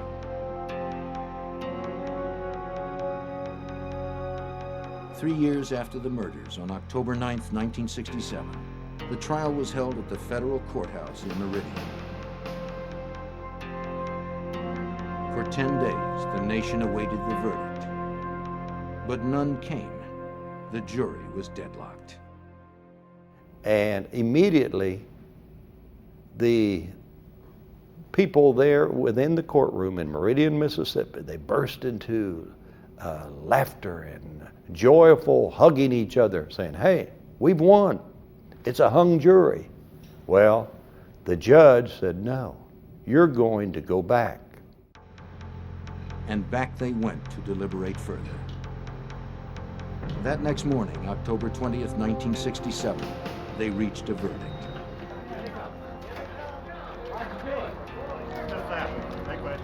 Of the 18 men charged, 8 were ultimately found guilty of civil rights violations, including Imperial Wizard Sam Bowers and Deputy Cecil Price.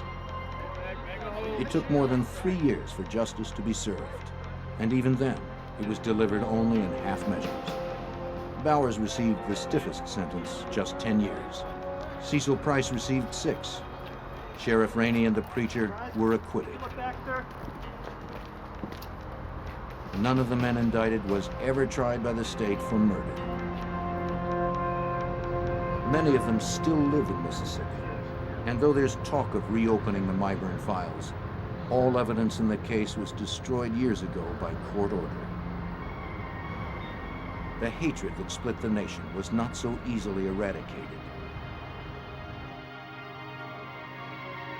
According to civil rights activist Bob Moses, what happened in Mississippi marked the beginning of the great changes to come.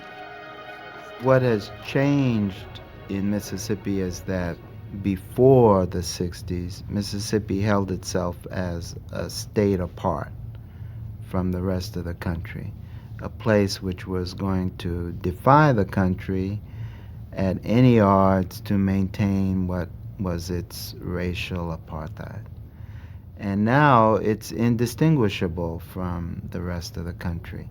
So Mississippi has become like every other state in the country. Donations helped to rebuild Mount Zion Church. It has become a shrine to the three men who came here hoping to make a difference, and who succeeded in ways they could never have anticipated. Nicky Schwerner and Andrew Goodman were buried in New York. James Chaney's grave is in the hills outside of Meridian, where it bears the scars of vandals.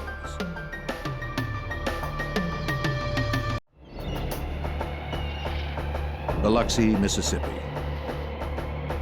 A quiet southern town with a burning core of corruption. In 1987, its secret burst violently to the surface, leaving two prominent citizens dead and ripping the top off a grand conspiracy.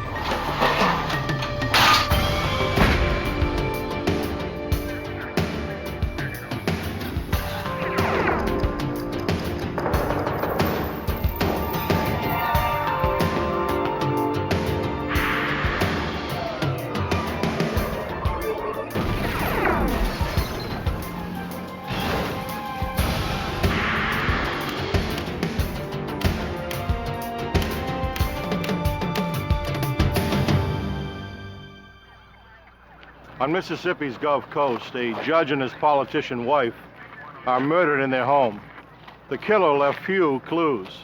It looked like a professional hit, and the investigation led nowhere. But the FBI refused to give up. I'm Jim Kallstrom, former head of the FBI's New York office. Until we could prove that federal laws had been broken, our hands were tied. It would take years to break the conspiracy of silence and reveal the tangled tale of corruption.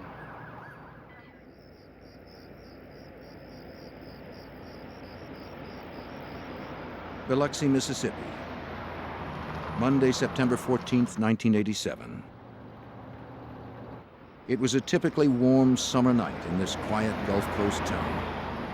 The workday was over, and most residents had retreated to the tranquility of their homes.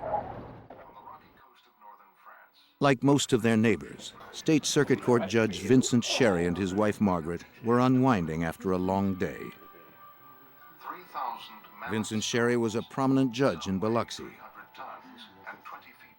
Margaret was making plans to run for mayor.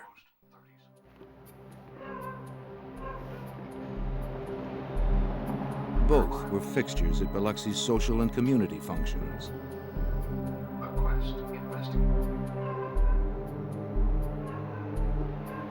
They were a happy couple who had raised 3 grown children. Tomorrow they planned to visit their daughter out of state.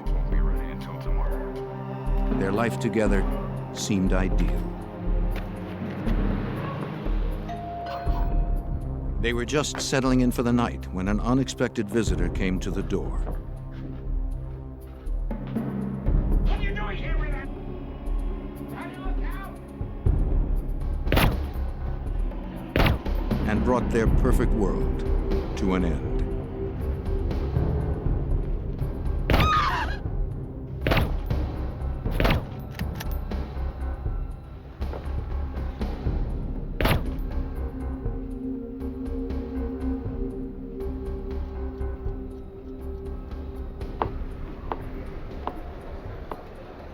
The Sherrys were supposed to be with their daughter, so no one realized anything was wrong until 2 days later when the judge failed to show up in court on Wednesday, September 16th.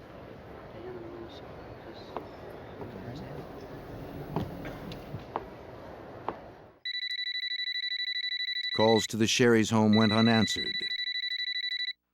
I'm sorry we can't take your call, but leave your message after the beep.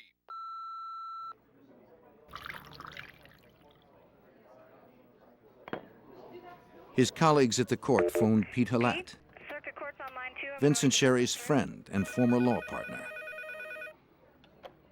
Morning, Pete Halat. But he hadn't seen or heard from the judge either. Well, he's supposed to be in court. When did he leave? I don't know. All right, No, wait, you let me call him at home and I'll figure out where he is. All right.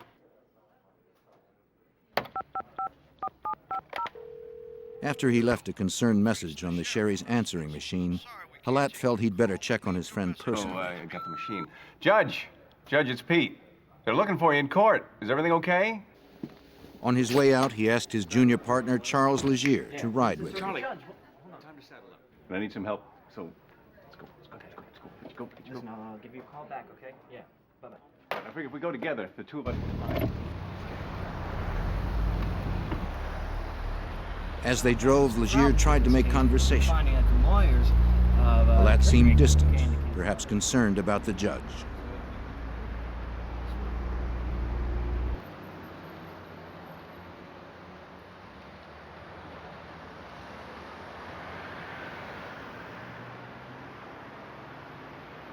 Both of the Sherry's cars stood in the driveway.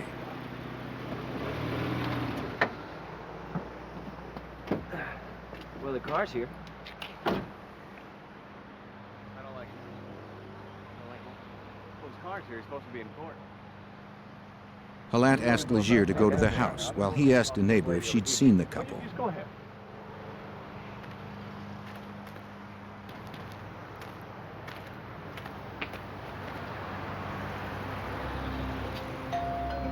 Legier rang the doorbell, but no one answered. He saw that the last 2 morning newspapers hadn't been picked up. Pete Halat. I'm a partner. The neighbor told Halat she hadn't seen the Sherrys for a couple of days, which she thought was odd since both of their cars were in the driveway. When Legier tried the Sherry's door, he found it unlocked. Something wasn't right. Hey, Pete! Pete! That's unusual.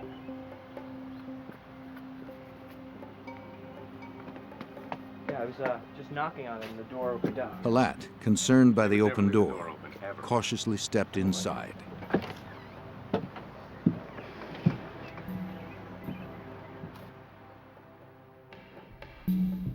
A few steps in, he made the gruesome discovery. Judge Sherry had been gunned down in his own home. What's wrong? They called the police. Authorities arrived to find the body of Vincent Sherry at the front of the house. In the back bedroom, they discovered Margaret. Because the couple was so prominent, the murder investigation became top priority. Detectives contacted the FBI's Biloxi field office. Though the FBI would not yet be officially involved, they offered the use of their agents and forensic laboratory.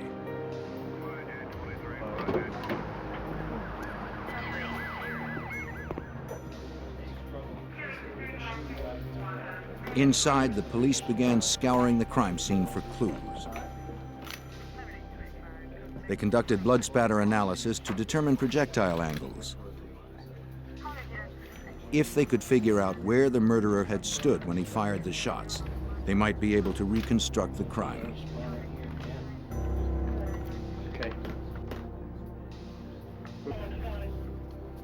Inspector Robert Burris, a crime technician with the Biloxi Police Department, helped process the scene. He discovered a possible clue in the den. There was blood trailing from his feet, actually going down between his legs a little ways, back to where he was laying. There was blood spatter on a double sliding glass door that was right beyond his head. And further examination in this room, I found some small pieces of foam rubber. Burris didn't see where the foam rubber could have come from. 3 shell casings, you want to get those? A search of the house led him to one conclusion. Now this foam rubber had to have been brought into the house. We examined every piece of material in this house, in every room of the house, all pillows, mattresses, everything else. There's no foam rubber tore up in this house. It was brought into the house. It does have gunshot residue on it. And basically about the only way it can get there is for a bullet to be fired through it. For Burris, the significance of the foam rubber was obvious. The killer had used a homemade silencer. Investigators dusted for fingerprints, but found none of any value. They found 9 spent .22 caliber shell casings from a semi-automatic pistol, as well as the bullets used to murder the Sherrys. The position of the shells indicated that the shots had been fired in rapid succession. But most striking was how well the killer had covered his tracks. Nothing at the scene pointed to the killer's identity. So what do you He think? did his job well, and his mission was clear. The lack of evidence in this house, such as items stolen, a struggle occurring, the absence of forced entry, no ransacking going on in the house whatsoever. A person came there for one thing, that was to kill the 2 Sherrys.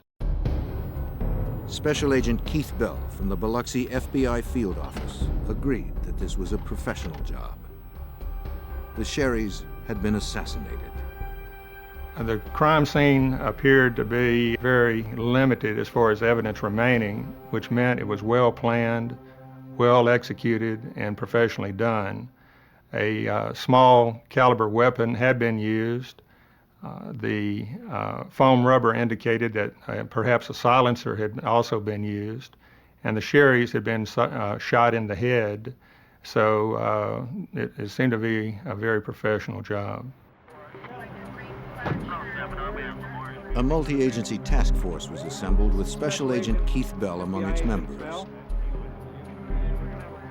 Investigators would spend days processing the crime scene.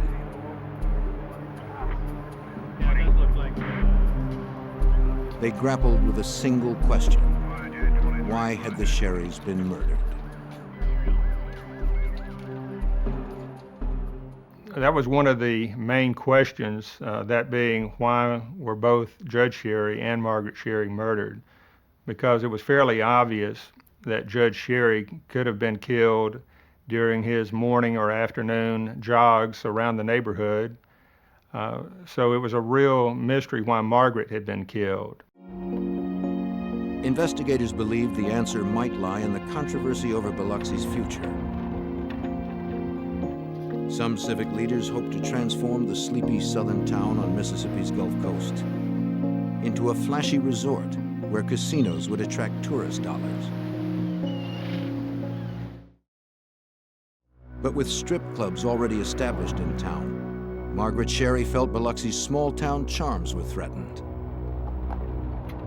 And the casinos would attract a criminal element. As a candidate for mayor, she had made powerful political enemies by trying to keep gambling out. Agent Bell wondered if Margaret was killed to silence her protests. Margaret had been so outspoken politically in the community. She was known to be anti-gambling. And if elected mayor in 1989, she had planned to close down the remaining strip clubs in Biloxi. So there was always the possibility that she might have been the target, rather than Judge Sherry. The task force would investigate Margaret's political enemies, but first, they'd question the Sherrys' friends and neighbors. Someone in the neighborhood must have seen something. But even people who'd known the Sherrys for years were reluctant to talk, fearing the specter of Biloxi's emerging criminal underworld.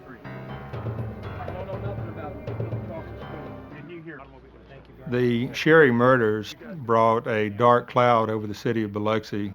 Many of the citizens in Biloxi were afraid to openly express their opinions. They saw that Margaret Sherry, who had been quite vocal and quite outspoken in political circles, had ended up dead, as had her prominent husband, Judge Sherry. So many citizens after these murders were hesitant even to be interviewed by FBI agents or by local police officers because they basically did not want their names tied into anything to do with this case. If people wouldn't talk to the authorities, perhaps they would talk to Lynn Sposito, the Sherry's daughter.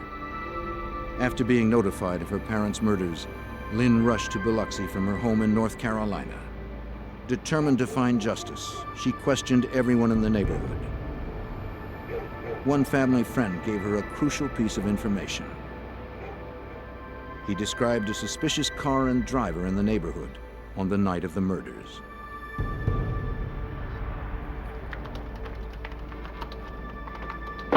She took the lead to the police.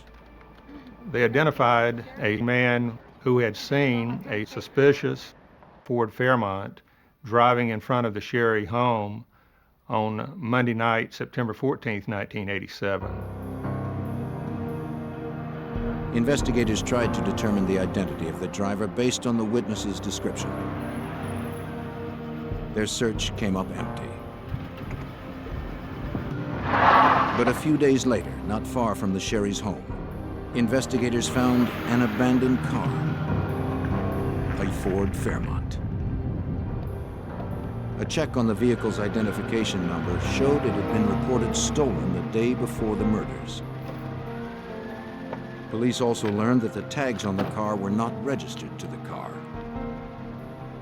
Realizing that this vehicle was probably the killer's getaway car, investigators towed it to a police garage to examine it further. Somewhere in the car, they hoped to find a key to the killer's identity.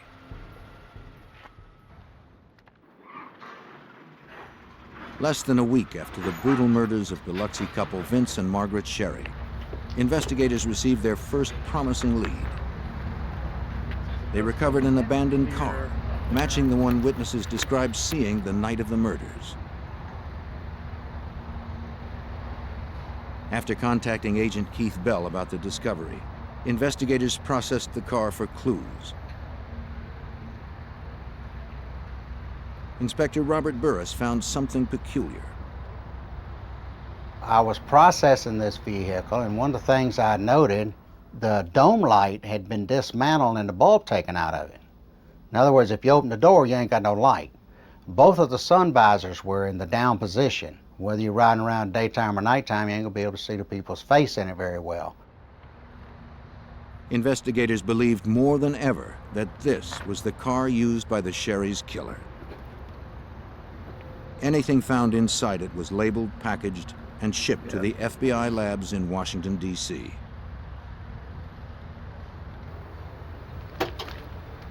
But FBI lab examiners would find nothing of evidentiary value. After Agent Bell arrived, he examined the license tag more closely. He discovered it had its own story to tell. It was determined that the tag on the Ford Fairmont had been stolen from an abandoned vehicle in 1984, actually 3 years before these murders occurred. So what it meant was someone had removed the license plate, likely in 1984, had kept the license plate, and then when this major crime in the city of Biloxi was to occur, they pulled it off the shelf, so to speak. With no other solid evidence, investigators hoped that following the trail of the stolen tag might lead to the killer. It was traced to an apartment complex where the original car had been abandoned 3 years earlier. Investigators contacted the apartment manager, who told them that prior to having the vehicle towed, he called a friend to come and strip it for parts. The manager's friend was a man that agents knew by name and reputation. Biloxi locksmith Lenny Sweatman. He was the last person to be seen near the car. Sweatman belonged to a loosely organized group of criminals the FBI was investigating in connection with another case. The group was known as the Dixie Mafia. FBI agent Keith Bell had connected the car used in the Sherry killings to Lenny Sweatman. Now, Bell wondered if the Dixie Mafia was linked to the Sherry murders. If Sweatman had a part in it, Bell believed that other Dixie Mafia members couldn't be far behind. He began looking into Sweatman's associates. What that meant to us immediately, those of us familiar with the criminal associations on the coast, was that if Lenny Swetman was involved in getting the tag for the hit car, then quite likely his close personal friend and longtime associate Mike Gillich, the strip club owner in Biloxi, might also be involved in these murders. That's all right. Sometimes you know how it is. Thanks. Oh, beer. All right. Gillich, who owned 3 strip clubs in Biloxi, was well known to local law enforcement.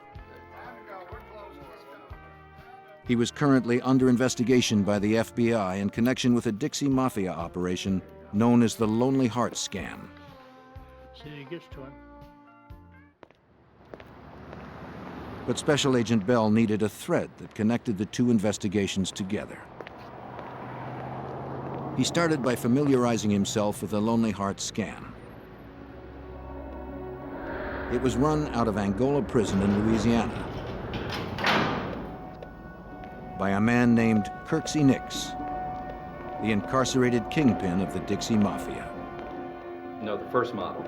Nix would run ads in gay magazines, asking for money to help fictional gay men get out of trouble with the law. Through the scam, Nix was hoping to generate enough money to solve his own legal problems. He was serving a life sentence for murder. From his jail cell at Angola, he coordinated what we've been referring to as the homosexual scam, which generated hundreds of thousands of dollars from individuals around the country, as well as some people in Canada. With this money, he intended to buy his way out, or attempt to buy his way out, of his Louisiana prison sentence. Believing that they were helping gay men out of trouble, people who read the magazine ads would wire or mail money to a nearby Western Union. Nix would then call his contact on the outside, Mike Gillich. Yes. Gillich would then dispatch his bagman to retrieve the money. Right. See you later. Gillich made sure that the scam money was distributed to Dixie Mafia members and safely stashed away for Kirksey Nix. Take care. In the coming months, investigators developed more evidence in the Lonely Heart scam, but still had no direct link between these conspirators and the Sherry's killers. A year into the investigation, the murder case threatened to stall.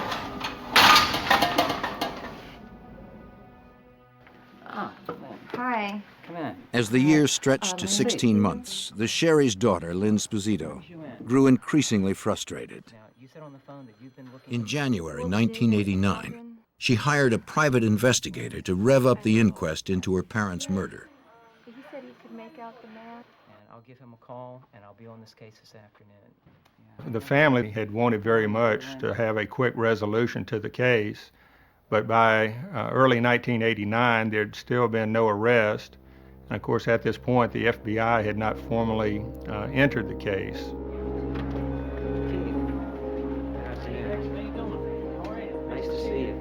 The lack of official FBI involvement hampered Bell's investigation. So when the private investigator paid him a visit, Bell welcomed his assistants, hoping they could share information. The 2 were old acquaintances from the private investigator's days in law enforcement. Since Agent Bell was unable to act officially, the private investigator would pursue a lead that looked promising. He would interview another Angola inmate. The private investigator and Bell hoped the inmate at Angola could finally link the Lonely Heart scam and the Sherry murders. He met with all the right people, and because of his knowledge of the Dixie Mafia and from what he had learned from law enforcement authorities on the coast, he did go over to Angola and did talk to the right person over there. The inmate's name was Bobby Joe Fabian. He was another known member of the Dixie Mafia, doing time for kidnapping and shooting a state trooper. Fabian claimed he had not been involved in the Sherry murders, but he had learned that fellow inmate Kirksey Nix had been. Fabian told the private investigator that Nix had had Judge Sherry killed because Sherry had allegedly stolen money from Nix's Lonely Heart scam. That wasn't all. He said Nix had been told of the theft by none other than Pete Halat, Sherry's former law partner. Halat, the man who had delivered the eulogy at the Sherry's funeral, was now implicated in their murders.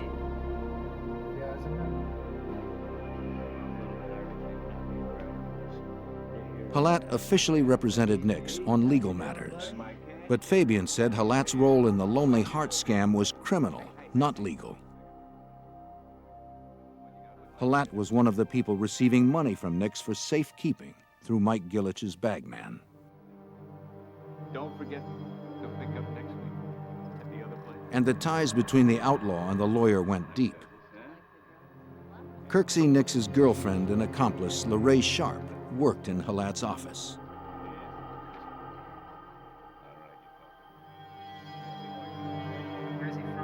Fabian said both LaRae Sharp and Pete Halat were stashing money from the scam in a safe deposit box for Kirksey Nix. And he said the amount had reached 6 figures. Thanks to Fabian, the link between the murders and the Lonely Heart scam had been made. And not only had Fabian given investigators a possible motive for the killings, he was also able to supply the name of the alleged hitman, an ex-con named John Ransom, who was believed to be living in Georgia. But tracking down Ransom would take time. Anytime law enforcement people get together and start talking about notorious Dixie Mafia members, John Ransom comes up quite early in the conversation. He's a longtime alleged hitman for the Dixie Mafia. In August of 1989, 2 years after the Sherry murders, Agent Bell now had enough evidence to warrant a full FBI investigation into the killings. Accompanied by the Sherry's daughter, Lynn Sposito, he approached the United States Attorney and the FBI with a demand to officially open the case. So with the tying in of the scam to the murders, we knew we had some federal violations involved. We have wire fraud, we had mail fraud, and we perhaps had a hitman traveling from Georgia to Mississippi to kill the Sherrys. It was decided to open an official FBI investigation and join with local authorities in the investigation.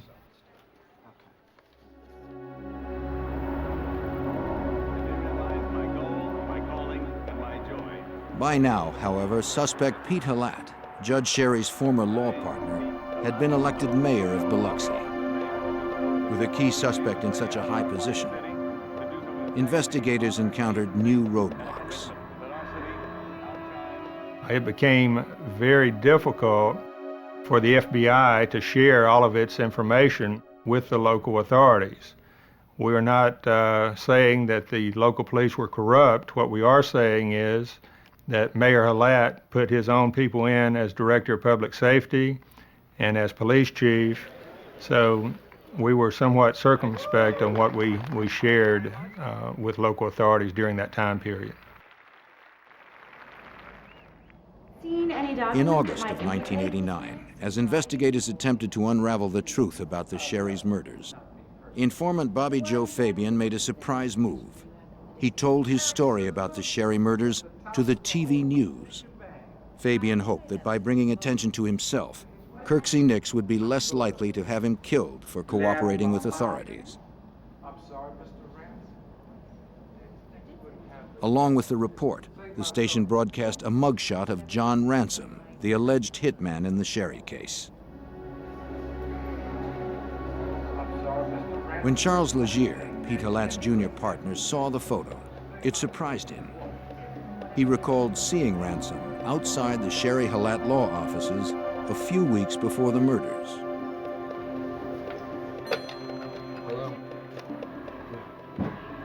Legier shared his information with the task force.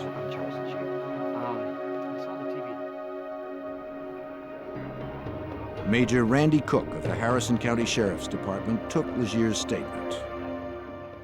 Legier said the reason he remembered Ransom was Ransom stepped off of a curb and came up to him and asked him where's Vince Sherry's office at. When Legier was interviewed, he recalled there was something unusual about the way Ransom stepped off of the curb. Ransom had a prosthesis on one leg.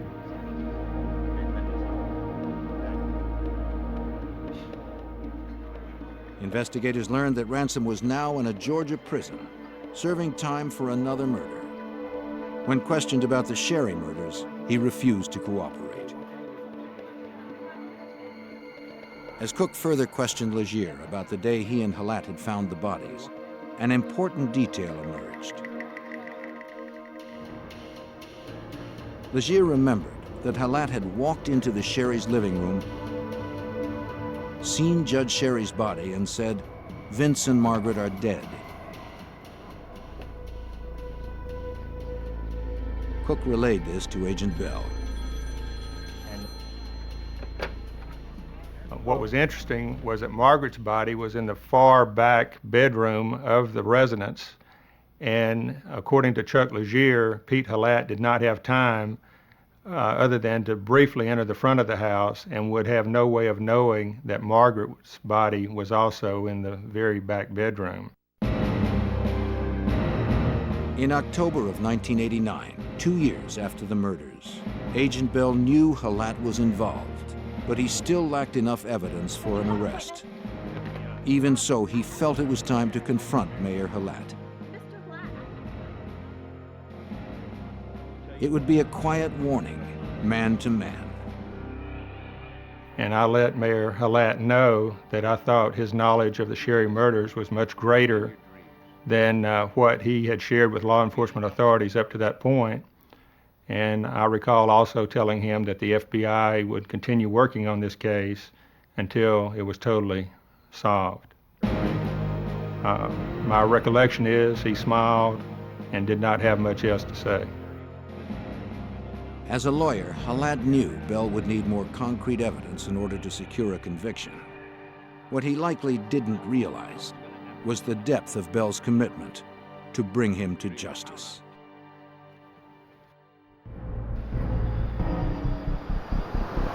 Three years had passed since Judge Vincent Sherry and his wife Margaret were murdered in their Biloxi, Mississippi home. FBI Special Agent Keith Bell had connected the killings to members of the Dixie Mafia and to Judge Sherry's friend and one-time law partner, Pete Halat. The alleged triggerman, John Ransom, was refusing to talk. In January of 1990, Agent Bell and Major Randy Cook of the Harrison County Sheriff's Department drove to the Atlanta Federal Penitentiary to question another possible accomplice. This is Special Agent. A man named Bill Rhodes. Rhodes, a known associate of John Ransom, was willing to cooperate. He told them that in early 1987, Ransom had contacted him about driving the getaway car in a crime to take place in southern Mississippi. Ransom had said a judge would be murdered and that the pay was $10,000.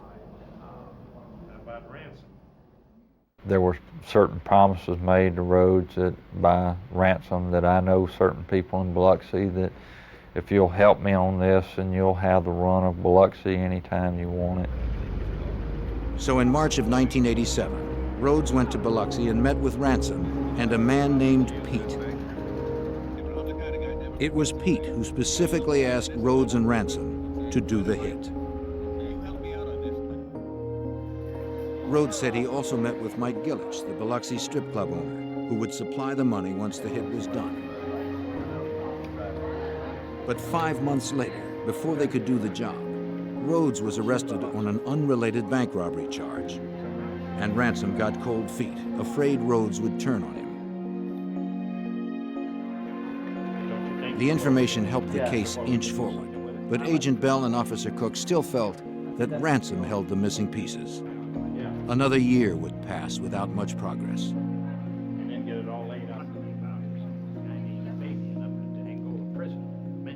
In late 1990, the investigators went to the Bostic Correctional Institute in Georgia, where Ransom was serving time. Finally, Ransom agreed to talk. He admitted that he delivered a .22 caliber pistol to Lorraine Sharp, Kirksey Nix's girlfriend. But Ransom insisted that he did not do the job. Based on what Ransom said, Lorraine's involvement was starting to look bigger than simply stashing scam money in a safe deposit box. All finished? Finished, thank you. Through his contact with Sharp, Nix learned that the investigation was heating up. He worried that his girlfriend might talk, so he tried to head off the problem by putting out a contract on her life.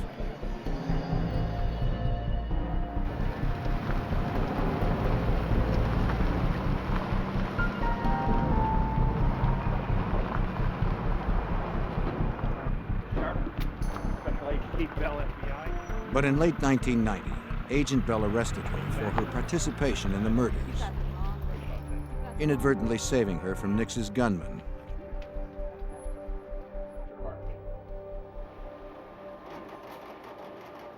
During a polygraph test, Sharp denied her involvement in the Lonely Heart scam and the Sherry murders. But the machine called her bluff. When Bell and his team added her statements to their existing stacks of evidence, they were ready to bring indictments against several key players. Mike Gillich, John Ransom, Lorraine Sharp, and Kirksey Nix were charged as conspirators in the Sherry murders. Notably missing from the list was Pete Halat. The case against Halat would have to wait until they had enough evidence for a murder conviction. For now, the FBI would look to convict the others on conspiracy to commit murder. So many of the questions came up, why didn't y'all indict Pete Halat early on when you indicted everybody else? Well, at the time, we didn't have the hard evidence that you would have to arrest a mayor and prosecute him. The conspiracy trial produced several key witnesses that would help investigators piece together the complex scheme. Mr. Gant, you stated that all these people here Robbie Gant, Gillich's bagman for the Lonely Heart scam, testified for the prosecution. His testimony helped prosecutors link the Sherry murders to the scam.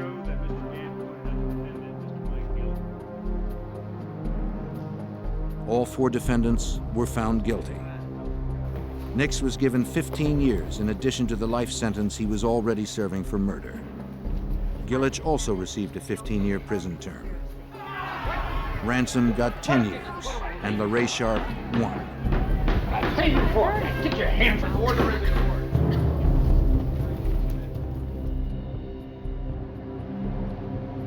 With these conspirators behind bars and the Lonely Heart scam no longer operational, Bell moved on to his next objective. We decided not to end the Sherry investigation after the 1991 initial convictions because at that time we had not proven who had actually shot the Sherrys, and also Pete Halat had not been indicted or convicted at that point. And we all felt strongly that Pete Halat had played a major role in the scam and in the murder plot. So we were determined to continue the investigation to see if we could get enough evidence to indict and convict Mr. Halat and the actual shooter. In late July of 1992, Agent Bell got the break he was looking for. Following the conspiracy trial, Mike Gillich was desperate to find a way out of prison. He contacted one of his associates in Biloxi and asked him to approach Robbie Gant with an offer.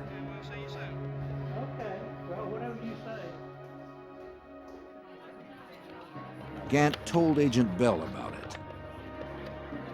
And the associate had offered Robbie Gant $20,000 if Gant would recant his testimony against Gillich and sign a false affidavit stating that he had been threatened by me to testify against Gillich, to testify falsely against Gillich. Gant agreed to wear a wire and get the offer from Gillich's accomplice on tape.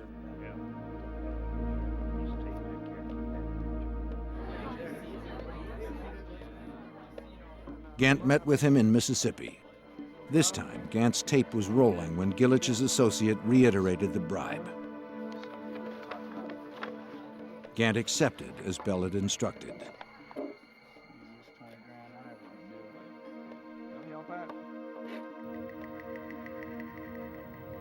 Now, Bell had the evidence he needed to turn up the heat on Gillich. Just the man who could tell the story from the inside.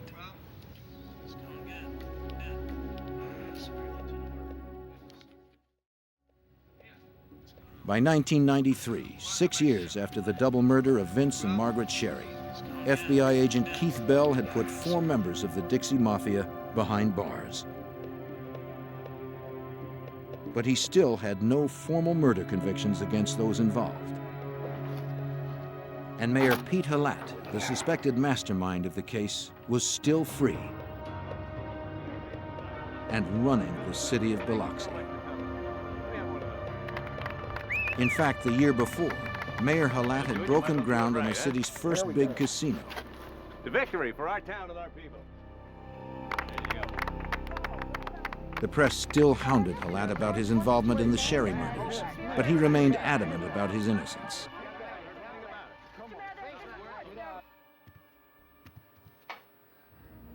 Bell continued to work his plan. He used the bribe Robert Gant had recorded on tape to level another charge against Mike Gillich, already in jail. Now Bell indicted Gillich for witness bribery and witness tampering for trying to buy off Gant. And that did the trick. No doubt the most important turning point was in October of 1993 when Mike Gillich finally decided to cooperate and tell the story of this whole case from an insider's point of view. And that's what really allowed us to bring final resolution to this investigation. After the years of painstaking work Bell had spent on the case, it was a satisfying moment. Finally, it seemed his patience and ingenuity were paying off. Gillich was in no hurry to accrue more jail time. Bell's relentless pressure had persuaded him to cut a deal before the bribery trial even began. The Dixie Mafia member would tell what he knew about the murders. Mr. Gillich has... Maybe now, Bell could get the convictions he knew were long overdue.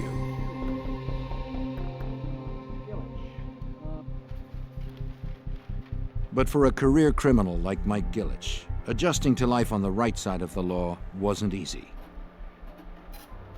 At first, he tried to bluff his way out.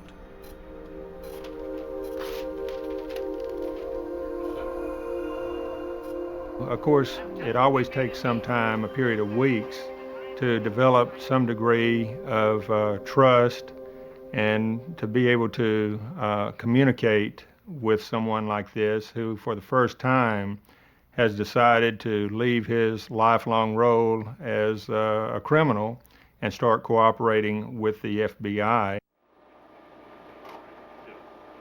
When deception didn't work, Gillich had no alternative. He had to tell the truth.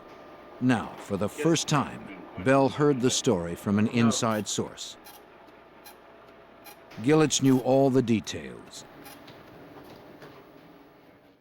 Mike was the center point. Mike knew Kirksey Nix. Mike knew Pete Halat for years. And in fact, when Kirksey Nix was looking for an attorney over in the coast area to represent him on various matters, Mike Gillich introduced Nix into Pete Halat. He confirmed that Pete Halat was indeed behind the plan to murder the Sherrys, and that the plot grew directly out of the Lonely Heart scam of Angola prison inmate Kirksey Nix. Some months before the Sherrys' deaths, Halat had closed the safe deposit box he and Nix's girlfriend LaRae Sharp had access to, effectively cutting off her access to the money. He then transferred the money into a box only he and Judge Sherry could use. Motivated by greed, he stole $100,000 cash from there. As Nix's trusted accomplice, Halat could blame the theft on Judge Sherry. Next, he went to Mike Gillich with news of the theft. Mr. Gillich stated that Pete Halat approached Mr. Gillich himself in late 1986 and told Mr. Gillich that much of the money was missing, supposedly around $100,000. And Mr. Halat blamed Judge Sherry for taking the money. Mr. Halat knew that Kirksey Nix would be very furious about this.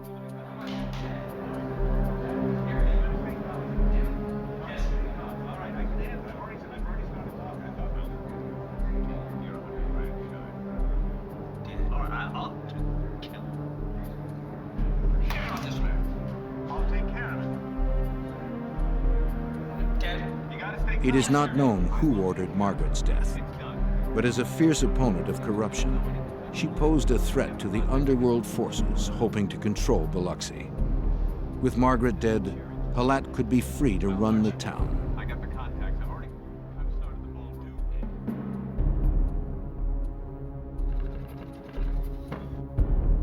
Gillich said that he and Halat planned the murders.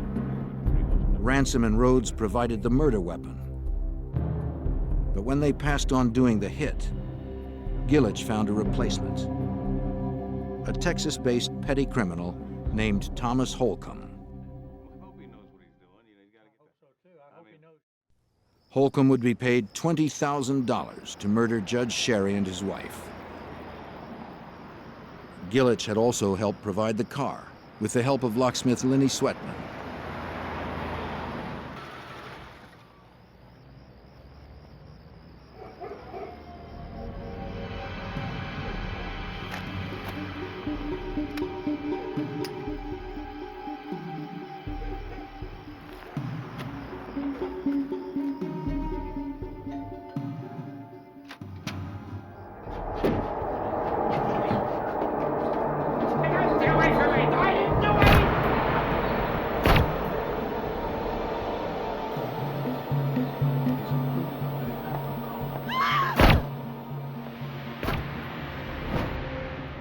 In October of 1996, agents arrested hitman Thomas Holcomb in Texas on murder charges.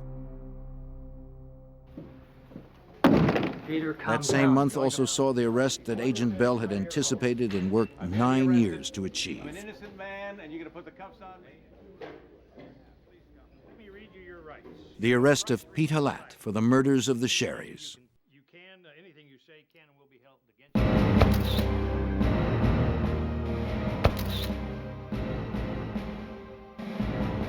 Kirksey Nix and LaRae Sharp were indicted on 52 counts, including fraud, money laundering, and murder. Halat was tried and convicted in the summer of 1997, a full decade after the crimes were committed. He was sentenced to 18 years in federal prison. Also tried and convicted were Kirksey Nix and Thomas Holcomb, the hitman. Both were sentenced to life. LaRae Sharp, Nix's girlfriend, got 5 years. I think a lot of citizens in Biloxi now realize that there are a lot of dedicated professional law enforcement people who will do everything they can to protect the community and work hard to solve major crimes. Perhaps the legacy, you might say, of the case for the criminal element is that they realize after seeing this case that they can commit a crime one day and think they're getting away with it a year later, but it could come back 10 years later and get them.